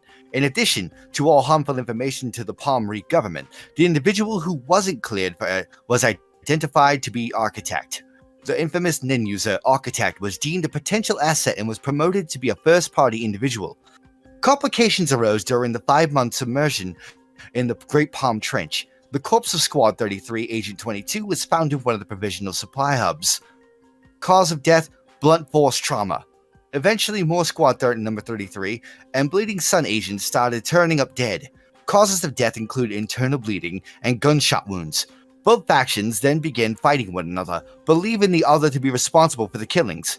Once the Leviathan 5 reached the surface, only 4 individuals of the 55 first party and 78 second and third party individuals were confirmed alive.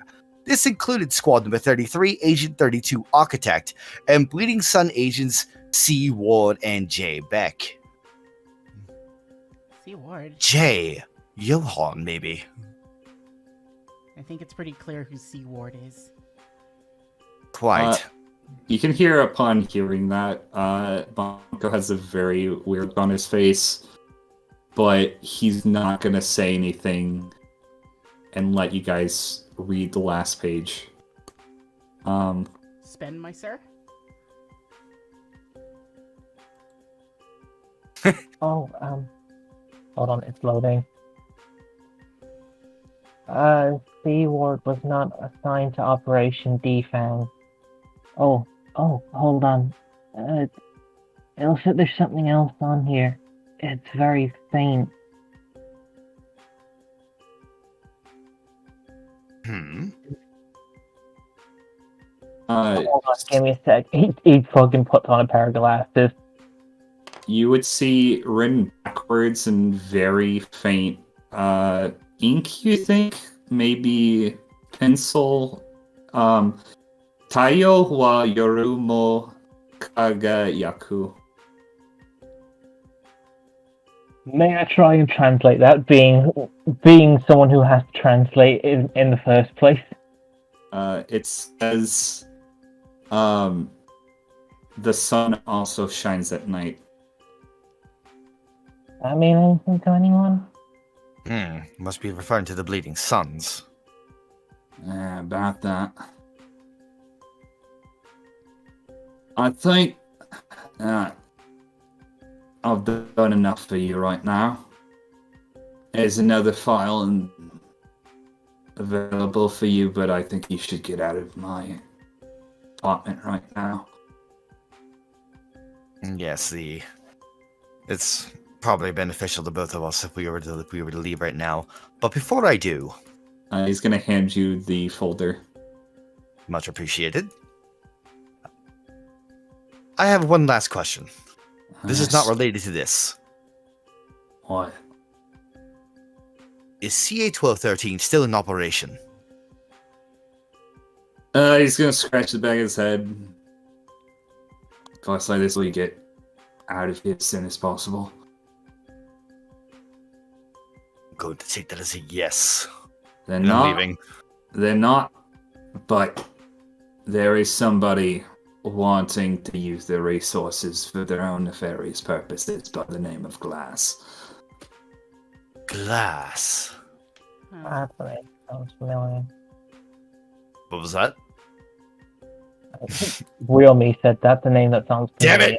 it! He is pushing you guys out the door at this point. Wait, Right. Before we go, Mr. Mouse, don't worry, Coco, I got your back. Are you single at the moment? You get the fuck out of my office right now. I tried, Coco. Leaning back in. What about the hippo?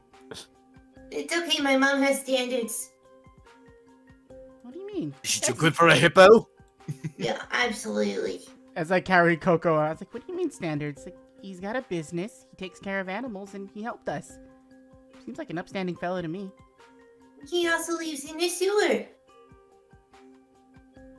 Yeah. Send them back to Dolly Harbor as soon as possible. I don't want to see them for the next either 7 months or until they're dead. Bye. And he just slams the door in you guys' face. Damn, 7 months! Oh my god. Take care of the mouse. As he slams the door, the wind blows the last document that you guys didn't look at out the door. The last 2 documents, and you would see something that might be of interest to you. Yoink. Hmm? Oh my. Oh, we got name! Joanna Kent Ward. Jane P. Kent. Wow. Father's name left blank. We have our delivery to make. Well, looks like we're going to the Misty Islands.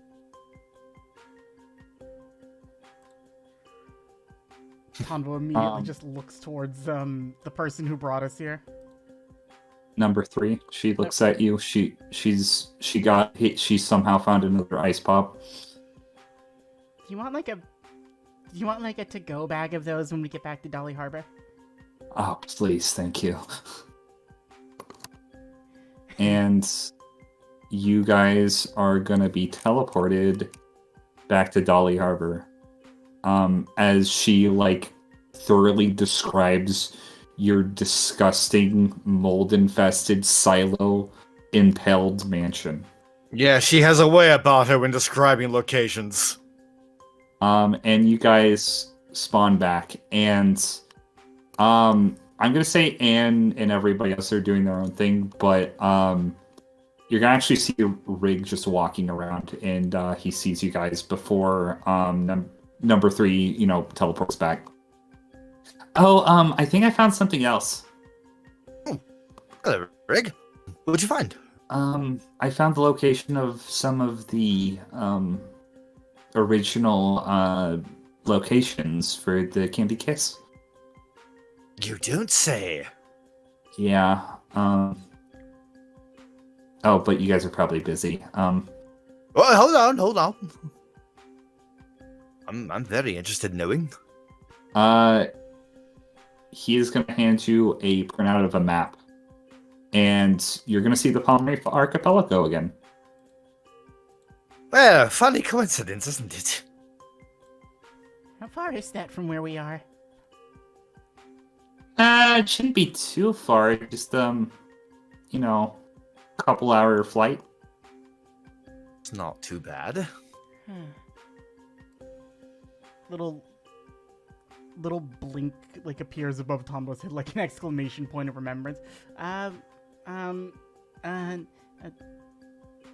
Be right back again, and just running off. It's like, is Victoria still in the dining room, or did she go back to her room?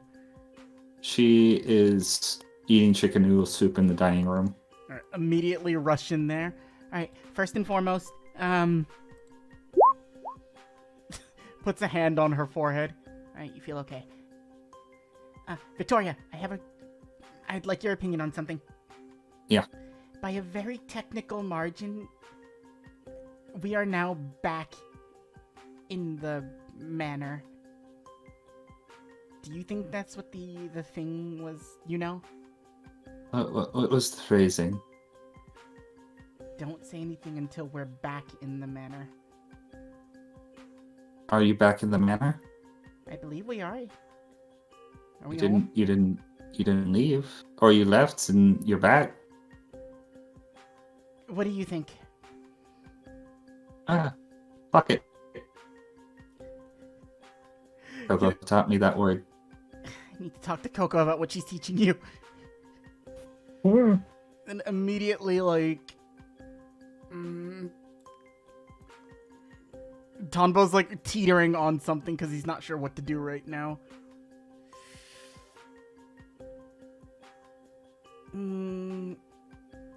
Alright, I'll play this by ear. I'll see how things look. Also, Fun. Do you need medicine? Are you okay? No, I'm fine. I just need to rest. Alright, and heads back over. Tonbo looks stressed all over his face. Really need to take a nap. I would very much like to take a nap, but there's a lot to do, and I suppose we could head next, across the street and take a visit to Christopher. we might need to sit down and talk about some things. Plan of Okay. action. Maybe. Let me ask you a question. Shoot.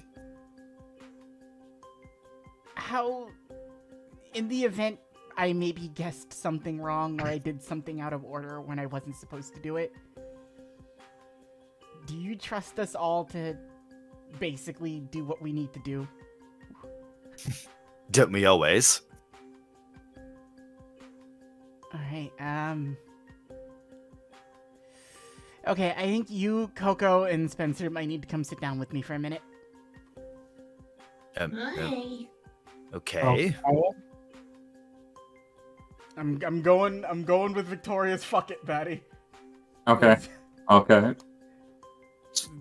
It's a very Alright, let's just go to the dining room. It's a place Okay. we can all sit. And doing something else, don't worry. Join me, You guys already said bye. It's already going to be awkward. How long were we gone, by the way? Probably like 30 minutes. Wow, he really didn't want us around too long. You could tell that he heard something in the uncensored document that he wanted you guys out of his place like that second. But he waited till you guys finished reading the document. Coco, where are you? Okay. I have a lot of documents to go. Apologies. I just need tokens all in one spot for the stream. It helps to let people know who's where. Okay. There we're we good. go. Do I still have the notepad, Batty, or was that just Yes. more? Okay. No. He actually gave you a notepad, and it is kind of ethereal in nature, but it's a notepad. You see Tonbo pull out like an ethereal-looking notepad in front of everybody. All right, Grifter, you might want to sit down. I know how you get. Sitting down. I guess the best way to start this off is, and just looks towards Victoria and waves to her. Victoria's Nen ability is getting better. I'm happy for her. It's good. In what manner? In a manner of, by very, very, very specific things of what I was told. I wasn't allowed to tell you anything about this until we got back into the manor, is what I was told specifically. I see, and we did leave and came back. For the sake of everything, though, I'm gonna use my best judgment on this, Grifter. I'm going to relay to you what I think is good, and I just need you to trust me, okay? Okay. We're going to... There's people I think that we're going to end up meeting. What I was told was... 2 will bring us fortune. 1's gonna bring us salvation. 1 will help us move forward. 1 is going to deceive us. 1 person will die. And 1 person will bring death. But the death is not guaranteed. There are 2 steps to avoid that. The first one was I couldn't tell you anything about this until we got back into the manor. And the second step, I'm not going to say what it is just yet. Now, and you see Tombo like making sure, like, is everybody following so far? Yeah. Now, Go on. the thing about this is, these people, either we know them or somebody we know knows them, but they've never set foot on the mansion's grounds before.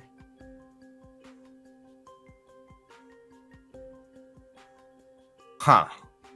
I wanted to know if Bunko actually had been here or not. As far as I've been here, I have never seen him step foot on the mansion grounds. But didn't the person who brought us here say that they had been here?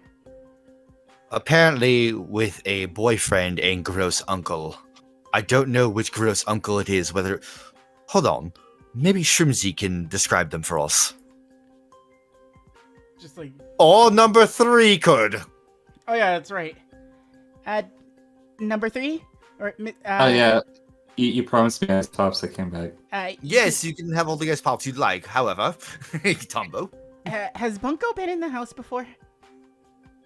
Oh yeah, we went to the party to scope out information about you after you almost we had our falling out on the island D. I don't want to know anything about that because it's just gonna give me a headache. All right, have ice pops, have fun. Hold on, Oh. is he a gross uncle? Oh yeah, he was playing the part of my gross uncle because he's gross and he's old. Yeah, well, that checks out. Oh, so I probably should tell you this because he seemed to kick you out earlier, right? The reason why he suspects the reason we were able to find the birth certificates was because we actually sent an agent over there to investigate the area, and he wound up dead. So have fun with information. So, leave me the red ones. So,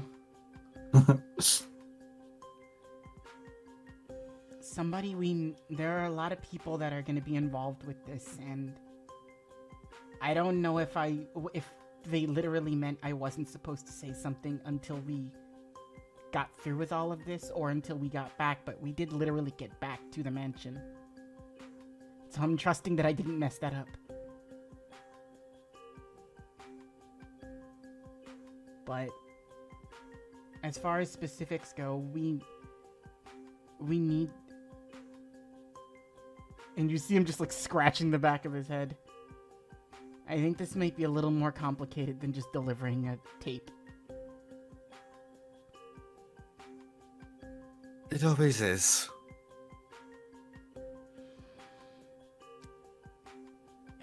Looks towards Victoria again. She blows her nose. So, people who have not stepped foot on the mansion grounds. But in some way we know them. Well, there are a list of people we know who have never been here. One of them will deceive us. One will lead us to salvation. One will help us progress forward. One of them will die, and one of them brings death. But it's not guaranteed that somebody will die.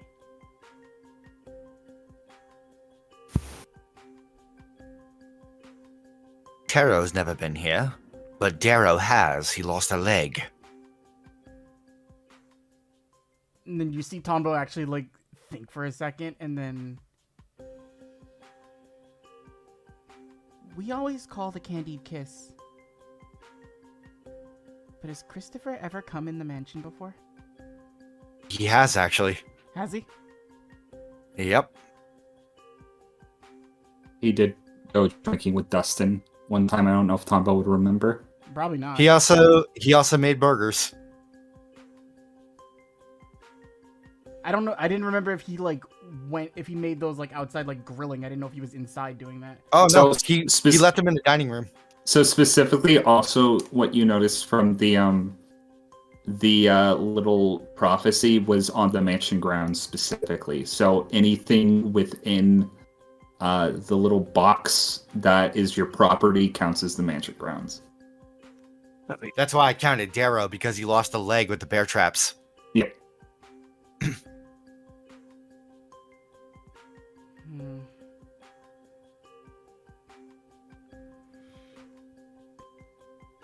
I feel like this might become more clear, but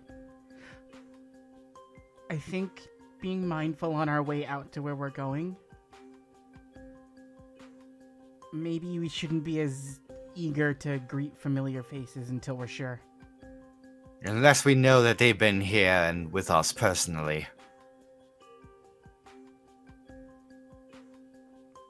Coco, what do you think about all this? It sounds all kinds of crazy if you ask me. What do you think we should do? I don't know. I suppose this rules out Chio. I mean, she does bring death, but... There's a body somewhere on the property. God damn Say it! that. It's fine, they were evil, probably. Wait. Didn't you guys say Chio got into a fight with somebody? When doesn't she? Like, recently. Oh, Oh! Marigold Poe! I have her license. The Do you thing know, that happened when we went out. do you know if she's ever been here? No, she has not. I don't believe she knows who any of us are. She didn't seem too bright. She was bright enough to...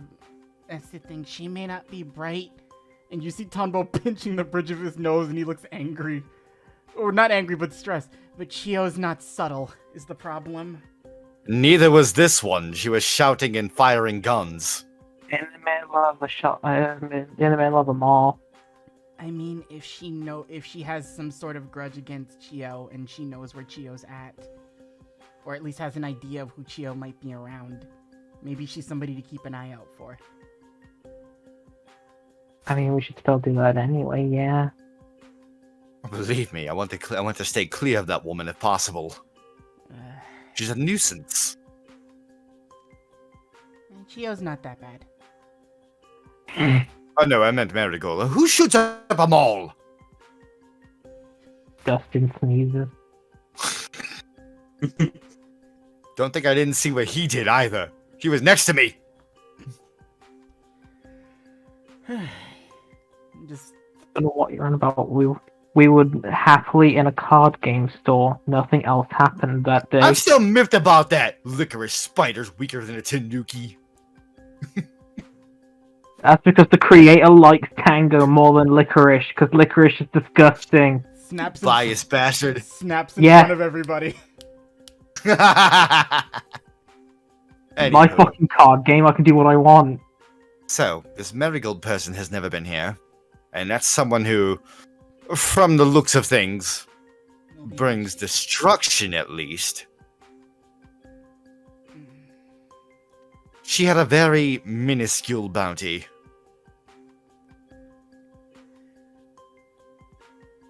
It's the one who brings death I'm more concerned with, or rather the one who will die.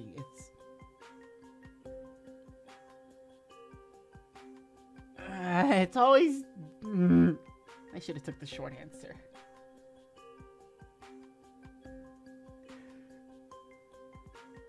Tombo's is just like looking like a little like overwhelmed at the moment. Keep in mind, he's trying to do all this and he still hasn't slept.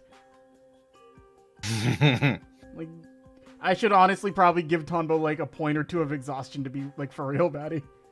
You guys, you can if you want for flavor's sake. You guys wanted a detective arc is all I'm saying. Oh no, I'm like no, this is just in character how he's reacting. Oh yeah, no, I understand. I'm just being funny. Just being silly.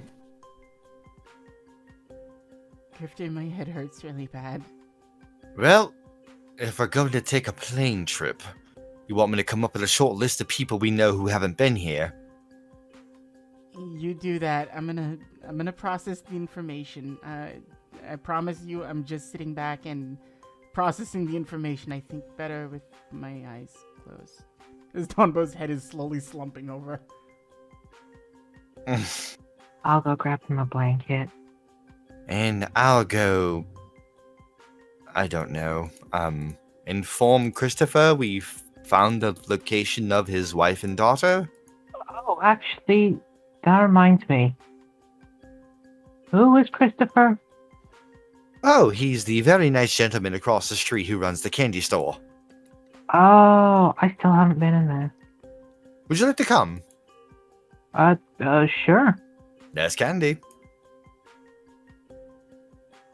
And weapons of destruction. Oh,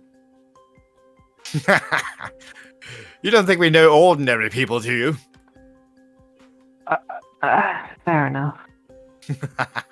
Chibi, are you here? Hello. Hello. Candy goes. Oh my goodness! We're at the Candy Kiss! Oh, it feels like it's been exactly 27 episodes. I couldn't remember if it was 5 or 7 since we last seen this. Yeah. Oh, good times. That's a very scary song. I probably shouldn't play it. Oh, check it out. That's the stool Tombo puts chips under.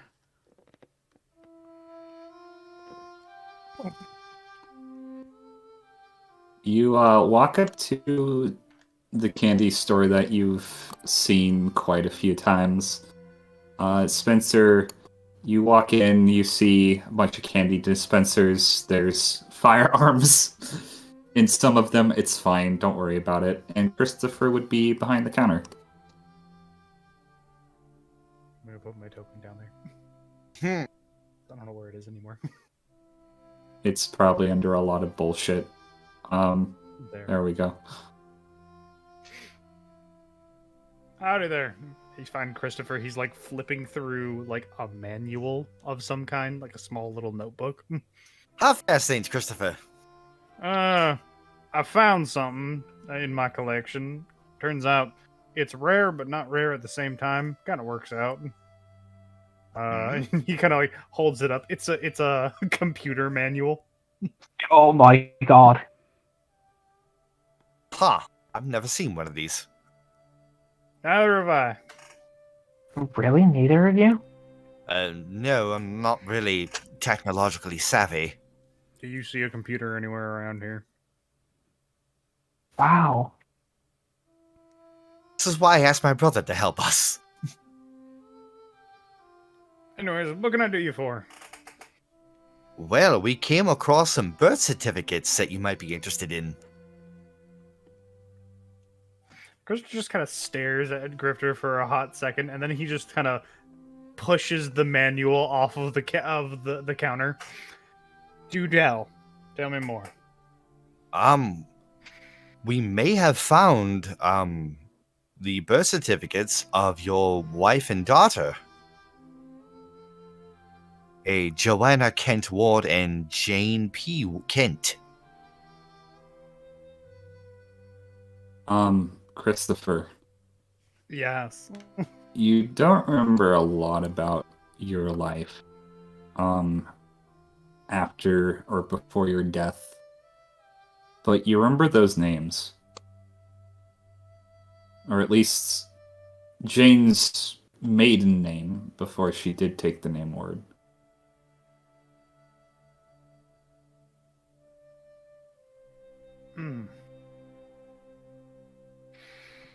The birth certificates are for the Palm Reef Archipelago. Sorry, carry on. Does that ring a bell? Somewhere the Misty region? You would know of the Palm Reef Archipelago. You think you might have lived there at some point? On a in a little neighborhood specifically on Misty Island. It's you get kind of the idea of like a little 2-story house made of wood, faded paint, and that's about it. Not much to go on memory-wise, but there's a place that maybe you could look into. Doubt you'll find anything at this point, but it's worth a shot. Always the same information. I'm afraid we're going to run into more than we ever bargained for. How do you figure? Because this information came with something called Operation Defang. That, Christopher, you have never heard of before. Can't say I recognize that. Well, Why don't you sit for a spell and fill me in? now, I forget if you were actually here for that portion or not, if you were listening. Technically, no, but I also have read the documents already. Okay, then we can just say Grifter divulges the information that was shared with him. Yes.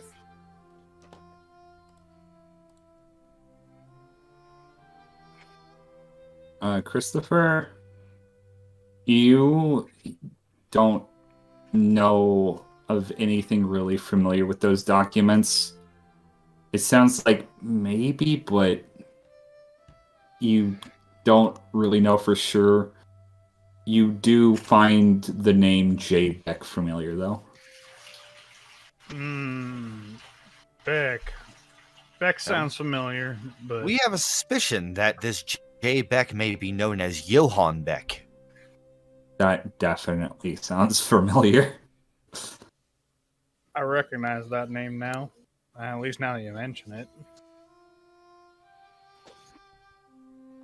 Can't put my finger on why, though.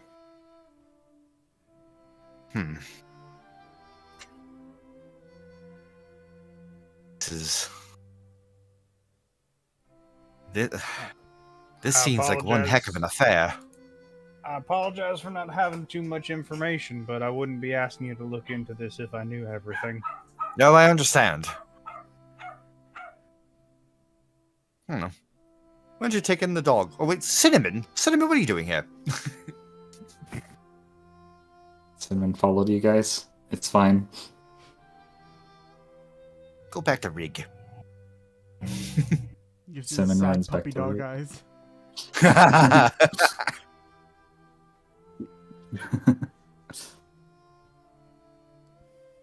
at least we can actually now canonically say that we actually have a dog name that we can use. So, this is.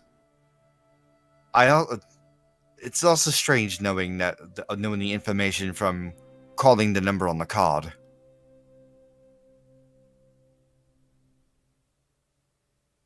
I would imagine it would.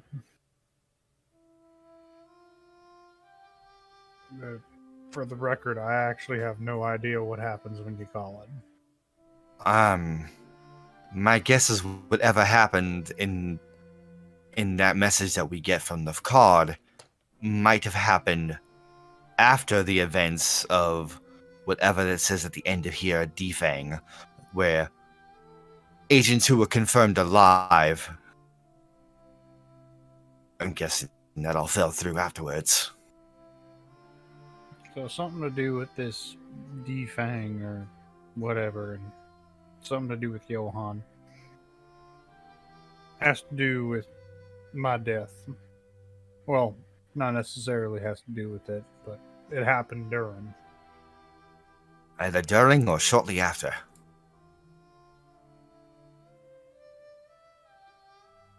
Now, we also have a list of aliases that you were once known by. Do any of these sound familiar to you? Run them by, why not? Warren Dent, Denny Warwick, Walton Day, Wilson Penn, Eric White, Danny Way, Christopher Ward, of course, The Warden, Pusher, The Bayside Gentleman, Lead Dispenser, One Man Squadron, Weeping Devil, quite a fan of that one, and Candyman. So out of all of these aliases, there's 3 that you recognize. Actually, 4 that you recognize. You would know Christopher Ward, because that's your name. You would kind of know the Warren, because it sounds familiar, and you've heard people talk about that, and maybe you've talked about that a little bit, but you don't remember. Candyman is probably more of a recent one. Or maybe an older one, but also recent. You're not for sure. Weeping Devil is foreign to you, but not foreign in that you haven't heard it, but you don't associate that one with yourself.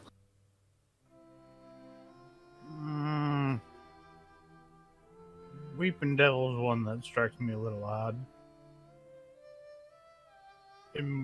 For a number of reasons. One of which is that while I have heard of that one, I don't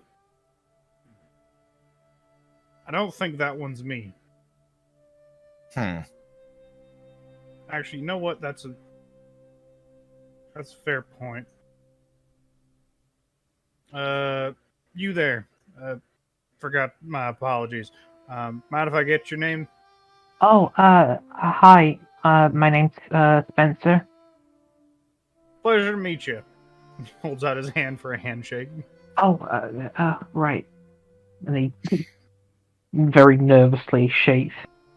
It's a very firm old man handshake. So you're up in this business along with him, right? Yeah. All right. So I'm gonna give you the complete lowdown.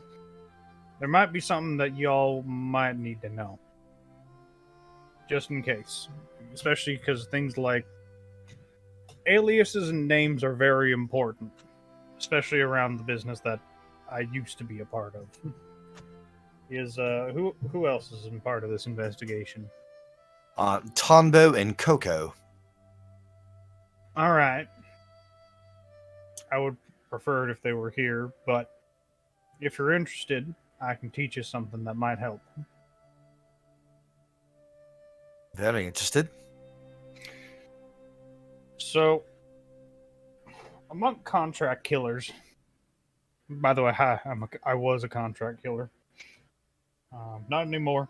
That's technically all behind me since I died. Weird to say. But within the contract killer universe, or world, whatever you want to call it, the deep, dark underbelly of wherever, killers have signatures. and not in the means that they write their fancy names on pieces of paper. Within the contract world, there are certain ways that people kill in order to make sure that other killers, and more particularly the people who pay us, know that it is us who did them. This is the reasons why we can identify things like copycats and people who are trying to use our names. Because no killer will kill exactly the same way. Grifter and Spencer, you specifically think back to the Operation Deep Thing document when they're specifically talking about how operatives were being murdered by way of internal bleeding. Never done that one that I've seen. That doesn't sound like your MO. It most certainly is not. Weeping Devil is someone else. And I don't know if this is if that's a more modern name. I know I heard it, but it sounds like that's an entirely other killer. Might be a lead, I don't know.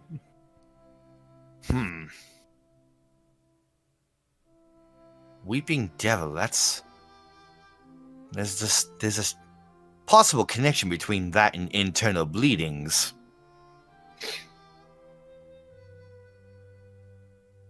Could be I mean, something. whoever it is, they sound really scary. Quite. Killer names are. Oh, let me inform you of another weird little tidbit here. If you are looking at contract killers' names, the higher up they go, the more likely they'll start using their legitimate names.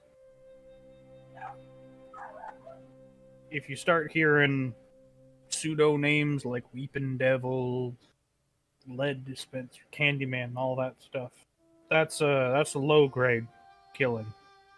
That's baby's first murder. Low hanging fruit and things like that. When it starts getting to like politicians, people who are important, things like that, we'll use our full names. Because at that point, we have enough money and we're not really afraid to let people know who we are. Sounds a lot like the Zoldycks. A little bit. Contract killing is kind of similar to that. They're like celebrities. People can visit their house. The tourist destination. You know, one used to live here, Spencer. What? Oh yeah, he lived in the basement. What? Why would you allow someone like that to live here? Well, who else? How else do you think I got a place like this? We had an I don't- arrangement. I just thought it's because you were rich. No, I got rich afterwards. Oh. He's not here anymore. I can give you an example so that way you can identify stuff a little bit. And Christopher is going to produce a photograph, just kind of out of thin air. Now, this is a photo of a murder, so just so you know, it's a bit graphic. Snipe doesn't even shrug looking at it. Mm-hmm. How does Spencer react? He shrugs his head. It's a combination of both kind of fear and disgust, but also at the same time, like he's seen it before. Christopher is just going to go in depth detail of identifying not only how a murder was committed, but also like the MOs of killers and things like that. Like, you know, headshots are usually made by people who focus on long range, things like that. Just going all into the detail of it.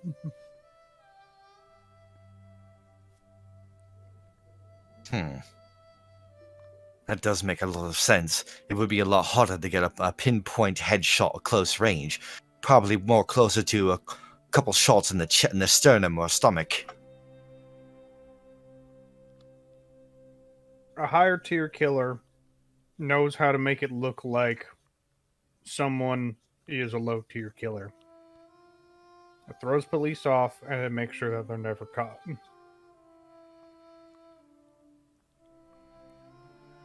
But now that you know, even the most bottomless gutter trash, you can probably find out if someone is an expert or not.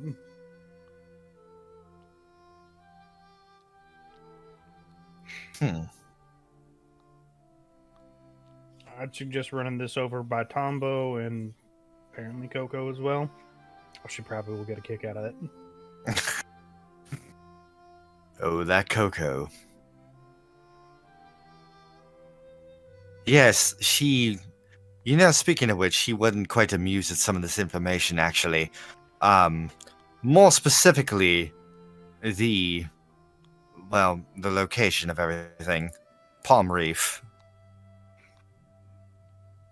Apparently, the elder Miss Moto was born there.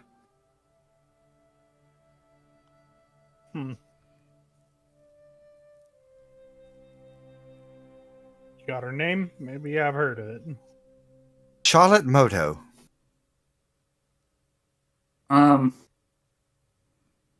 No, you never heard of it. Maybe they were before my time.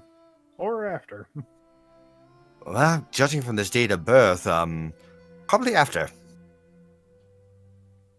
Probably after.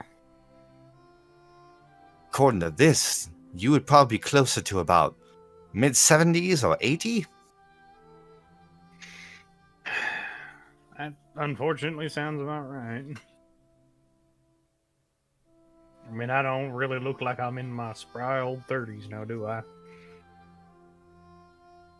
I mean, But- you can never really judge people on their age and how they look. And you do have quite a spring in your step. I appreciate the compliment. Well, other than that, is there anything else that I can help you with? We just thought it'd be fair if we divulge this information to you, and hopefully we could piece something together. And apparently we need to look out for someone known as the most beneficial man in the world.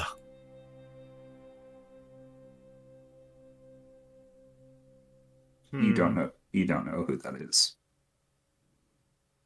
Most beneficial man in the world. Whoever this man is, to have him on your side brings great fortune. But if you find out what his trick is, he does nothing for you. Kind of sounds a little bit like one of them riddles. Apparently, it's a weird ninja stipulation. Magic bullshit.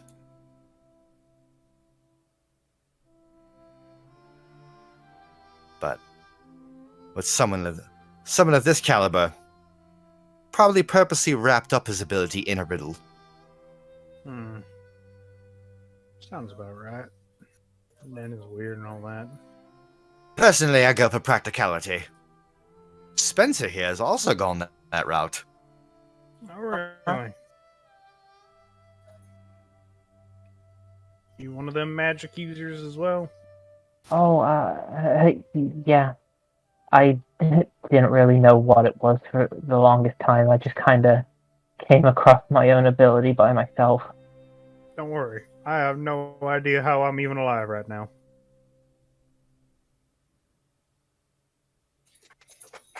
Just from behind the counter, you hear, "Hey, old man!" Kind of peeks his head over. There's a tiny dragon down there, just standing up. Got any weapons? That I do? This one here needs some. He ain't got nothing. I don't want. You need some. I can't have you dying on me. Spencer, have you ever held a firearm? No. I cannot in good conscience hand a firearm to someone who has no idea how to use one. Just give him a knife or something. Does he have proper knife training? I'm going to guess no. I'm afraid I cannot do that. I'll train him or something. He's too fucking weak. He Well, can if there's barely anyone, lift me up. if there's anyone who can train him on knives, points at Grifter, I'd be your guy. One of those sinister smiles starts coming across Scythe's face, like.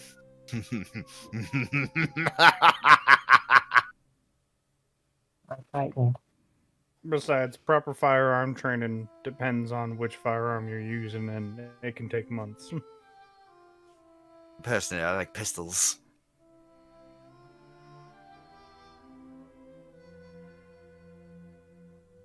Ew, Compact.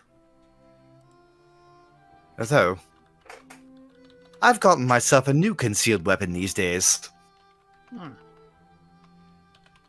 And just for funsies, because I know the Candy Kiss acts as a pocket dimension.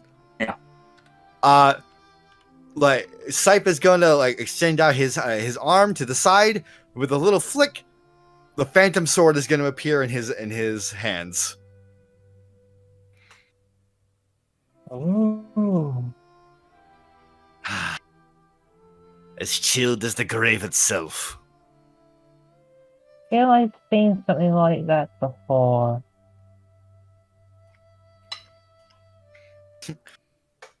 I lean it close towards Spencer, and you feel very cold. Ugh. And I dissipate it. It's very odd how I'm getting very used to all this. Oh, thanks to that island excursion of ours, I found this. You know, after seeing a giant Yeti man, I don't think anything phases me anymore. Yes, Grom took a little getting used to.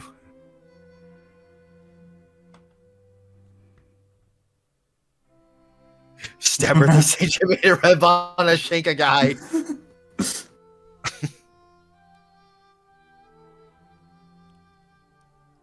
Oh. So I suppose Stabitha Christie is off the table. Grifter can't part with Stabitha Christie. I can't. Although I am willing to let Spencer borrow Queen Bitch.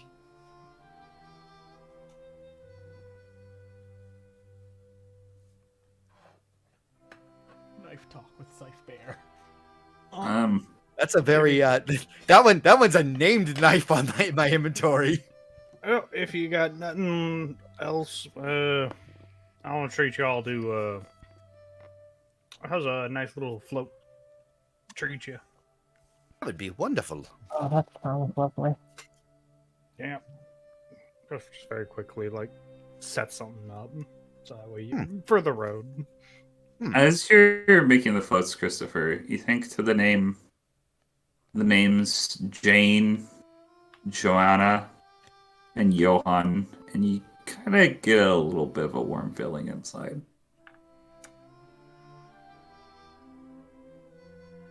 Now, it might strike me as odd, but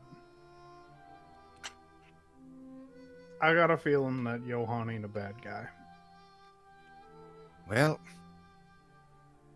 Coco helped us translate something in that call because it was a foreign dialect. Apparently a line was passed on. Protect my family.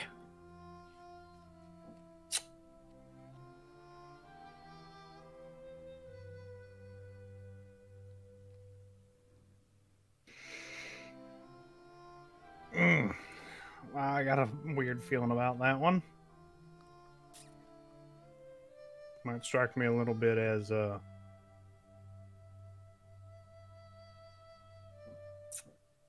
there might be a decent chance that if you find my wife, you might find Johan then. Here's hoping. I have a weird connection I'm making now to whoever it was that pulled the trigger in the end. You're going to want to make sure you do it tactfully and without drawing too much attention. Y'all got a large enough group as is. Mum's the word and aliases.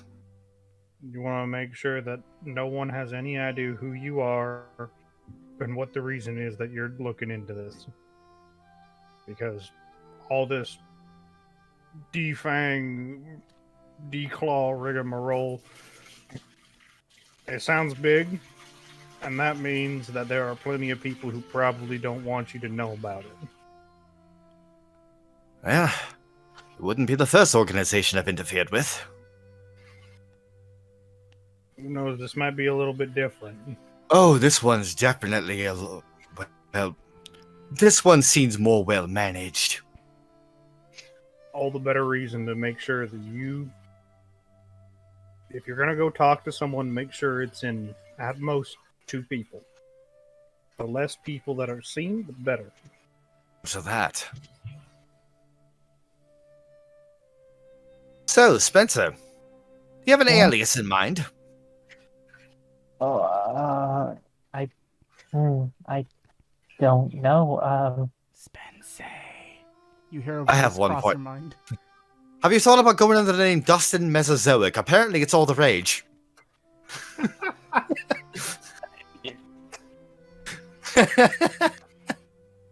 He's not showed up till later tonight. Shut the fuck up.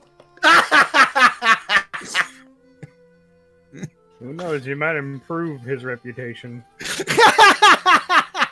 Not physically possible, and we all know it.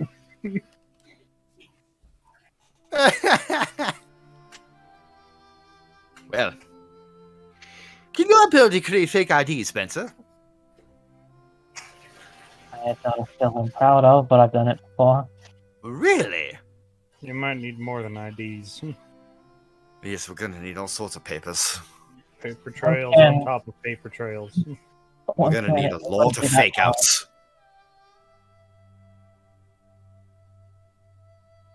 Now, I mentioned that a lot of contract killers will start using their real names once they get real big. That doesn't mean that they don't have about 10, 15 paper trails on them, all with fake names and fake aliases. As you just found out, apparently I had a shit ton. Yes.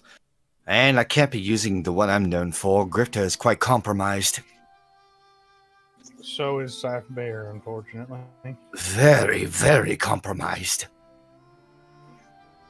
Because if you use either of those aliases, and that means the people that aren't involved will suddenly be very involved.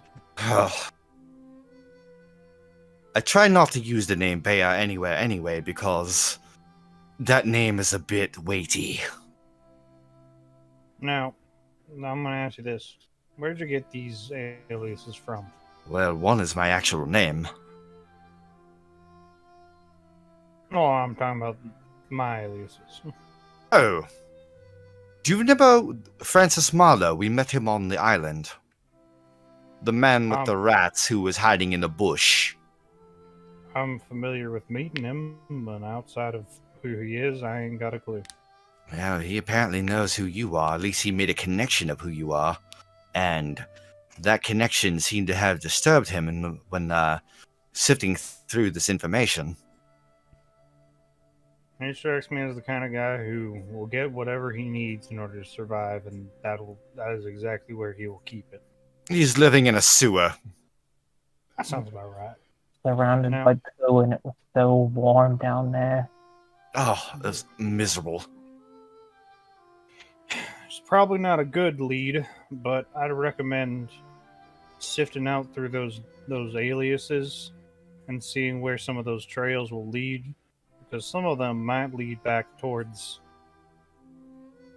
Every contract killer has at least 1 or 2 sources where they get their contracts.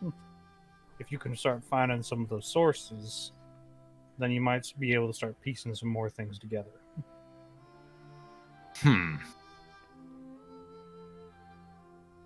Here's a odd question. Would contract killers be every so often potentially hired on for odd jobs, such as thefts?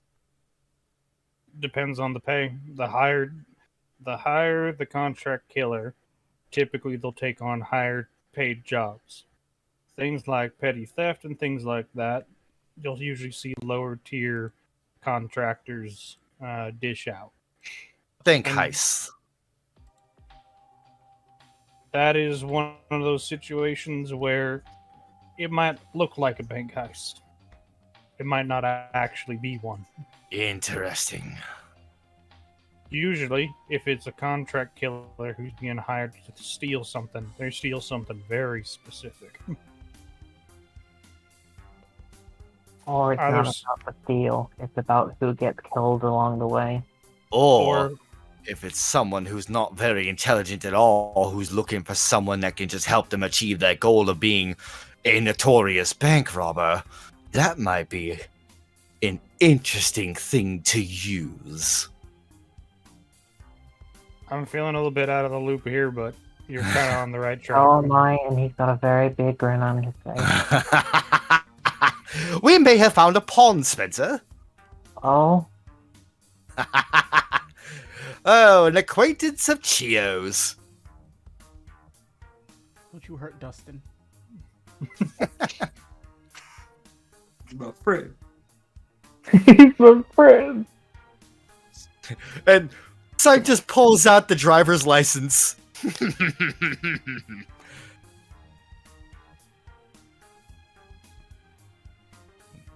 Well, if you got some- your floats. Oh, Did you take your entire wallet? I did. Okay. I took her coupons. You fucker. You bitch. I'm a thief too, you know. How dare you steal another person's coupons? I'm a very petty thief. Do you not know the couponer's code? Fucking couponers are ruthless, man. You don't get on their bad side. Not even a Oh, joke. this might be very, very interesting indeed. We should let Tombo know.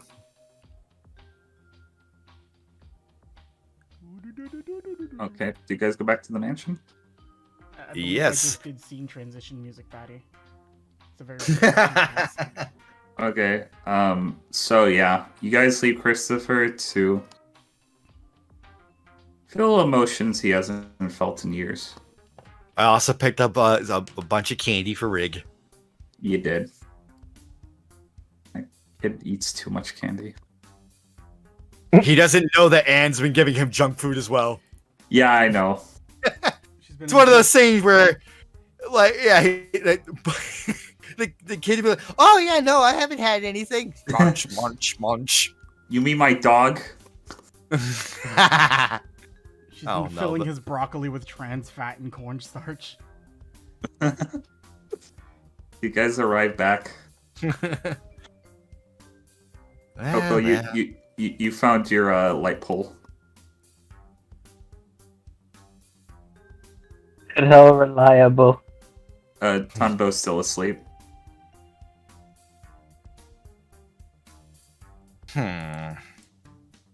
Perhaps we don't need to leave right away. I I should check on mean, Coco. Wait, were you gonna wake him up or no? Yeah. Before you do, just very quick perception check while he's laying there. Oh. 19. Tonbo looks exhausted all around, and he's just like at this point he's like just almost slumped over completely on the table. But you see just off to the corner of his eyes, like he is like tearing up while he's sleeping.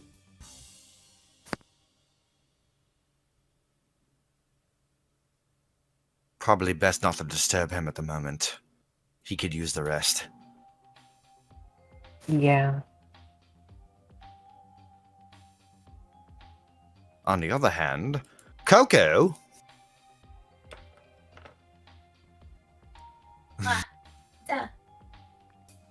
So, got everything you need? Yeah, I just got a backpack full of the essentials. More than likely, we're gonna have to go by aliases. This is a very, very big job. What makes you say that? It's very specific. possible pseudo-military contract killers and people dealing with politics. Probably from what you described to me, the stuff that your mother does on a regular basis. Oh, good. Yes, that sort of pay grade. Stuff that we're not trained for, specifically. I mean, that's just saying.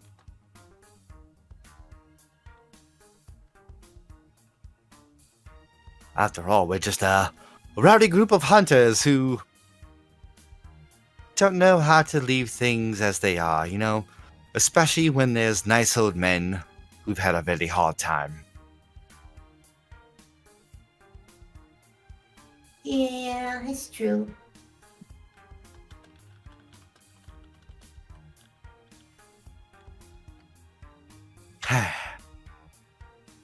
How fearsome is she?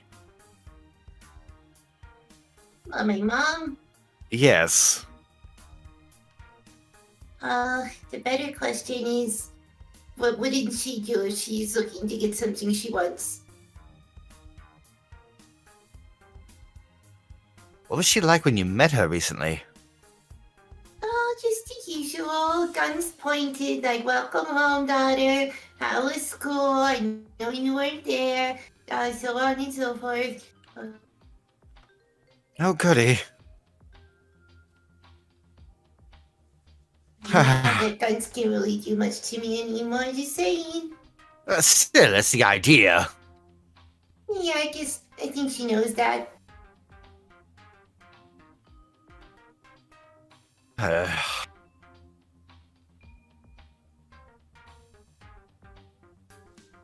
gonna have to find them. Suppose we could just start with what we know from the birth certificates. But I have a feeling that once we get there, we may not be greeted too lightly at that residence. Maybe we should bring flowers. I don't know. Which residence? The home of Christopher's wife and daughter. Oh, yeah.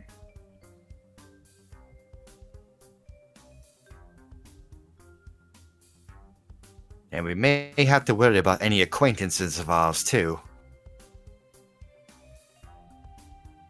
Acquaintances. Ones who have not been here. See, that's what strikes me as weird, right? From what he said, it said manor. We've always referred to this place as a mansion, right? By technicality, it is a manor. I don't know, it always strikes me as manor as being something kind of smaller than a mansion, but that's just me. I mean, it's only 3 stories. Only 3 stories. Only. Did Not you see the size of small. that? Did you see the size of that guest house? Not recently. Well, the fire's out now. I just hope so. It's the one. It's you pass by the guest house when you come here. The construction workers are currently working on it. It's still catching fire, and they're very confused about it. I'm going to kill Tombo's cousin. Listen, Tonbo was so mad at her that she had to leave the cannon. Yes. Yeah. That's her timeout. That's her time. I'm sorry, you fucked up, so now you have to go to the interdimensional realm of non-canon. With all the Star Wars spin-offs. That hasn't even come out yet. Or the good ones, anyway. Fight me, Louise. You heard what I said. Alright. Oh.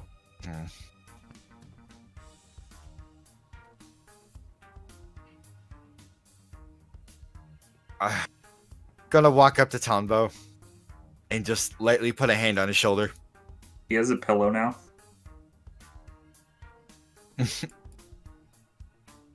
Tombo.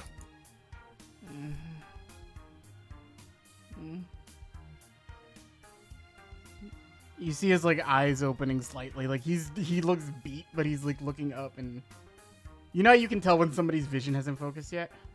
Oh yeah. Like he's just kind of like looking up, like, oh, I knew I'd find Okay. you. Oh, Afraid I'm the wrong person. sorry. What happened? Where am I? You're in the dining room. Oh, I'm sorry. I passed out. Well, we paid Christopher a visit, and now I'm going to relay everything to you in one easy sentence. Like so.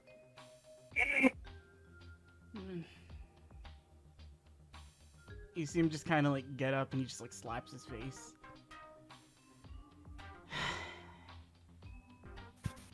Well, I guess it wouldn't be fun if it was easy. Oh, we are dealing with some high-tier individuals now. Well, Oh my god, we have quite a few other leads now.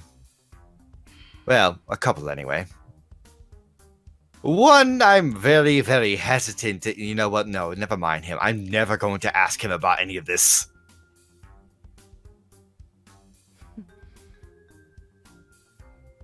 Ugh, at least we can cross Neelam off the list. He's been here several times. that's good. I don't want to deal with your brother. I hate him. You have half delirious, like half awake Tombo. So, Tombo, in your slumber-stricken stupor, any aliases you wish to go by? Coco used to call me Professor. Why not that? The Professor. That's a throwback. You can be purple. How about I do you one better? Say hello to Lavender Dark. Oh, that's so dumb. It is. But very 80s! It's so dumb. It's really Even dumb. stupid. And Dark is not spelled properly. Is it DHARK? Yes! I fucking knew it. I knew it had to be like that because it's too fucking dumb. Actually, DHARC. Oh, it's even worse. Like everybody else, go ahead. Bye. I'm gonna listen though, but I'm gonna focus right here. He puts his head back on the pillow. I'm awake though. I'm just listening. Well, whenever you feel we should head out, we can make our way to the Palm Reef. Oh God, a birthplace of future leaders of different countries and known killers.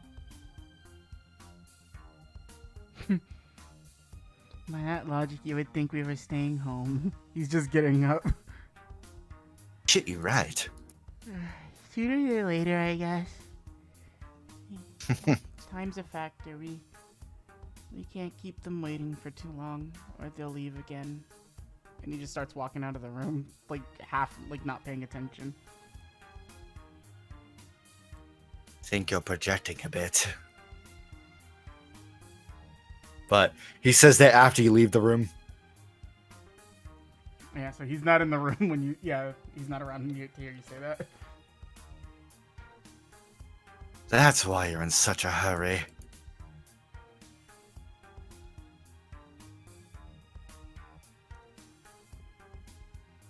Well, no time like the present. And maybe I can find a Mr. Glass along the way.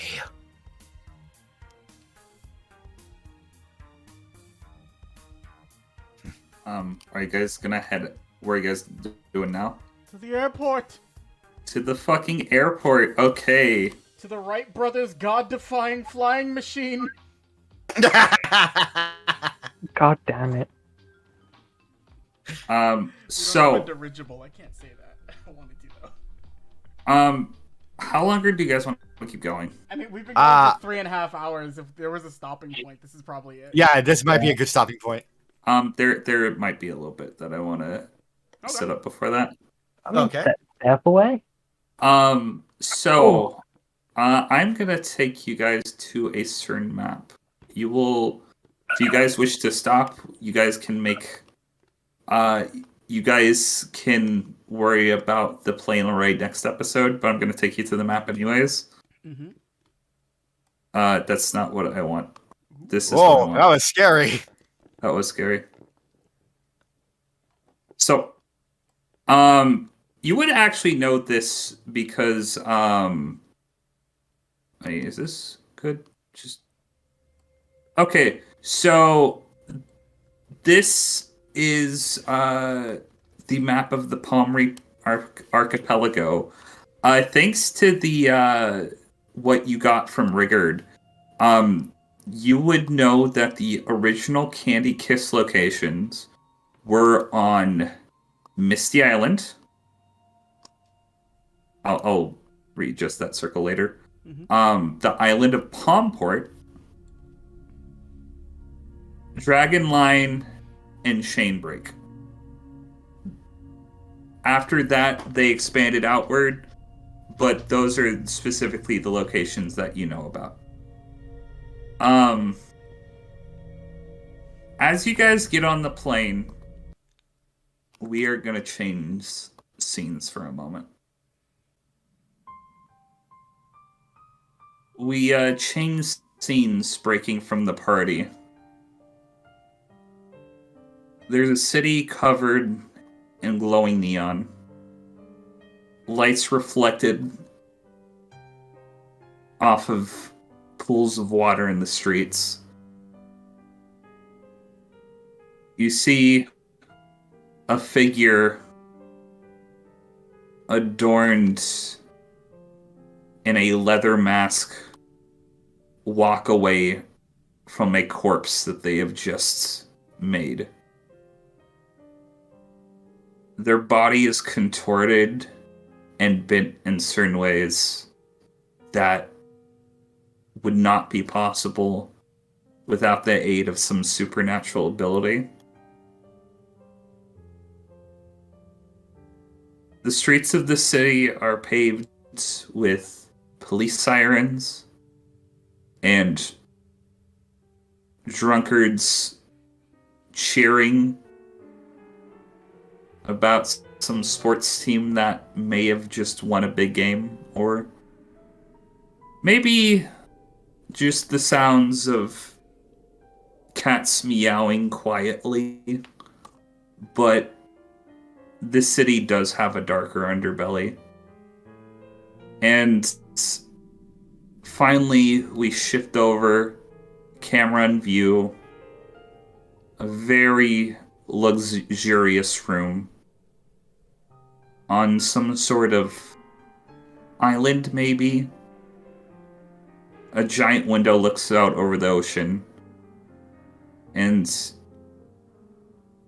not seeing the individual's face, the camera pans over to their hands, going across a piano. And that's where we'll leave it for today.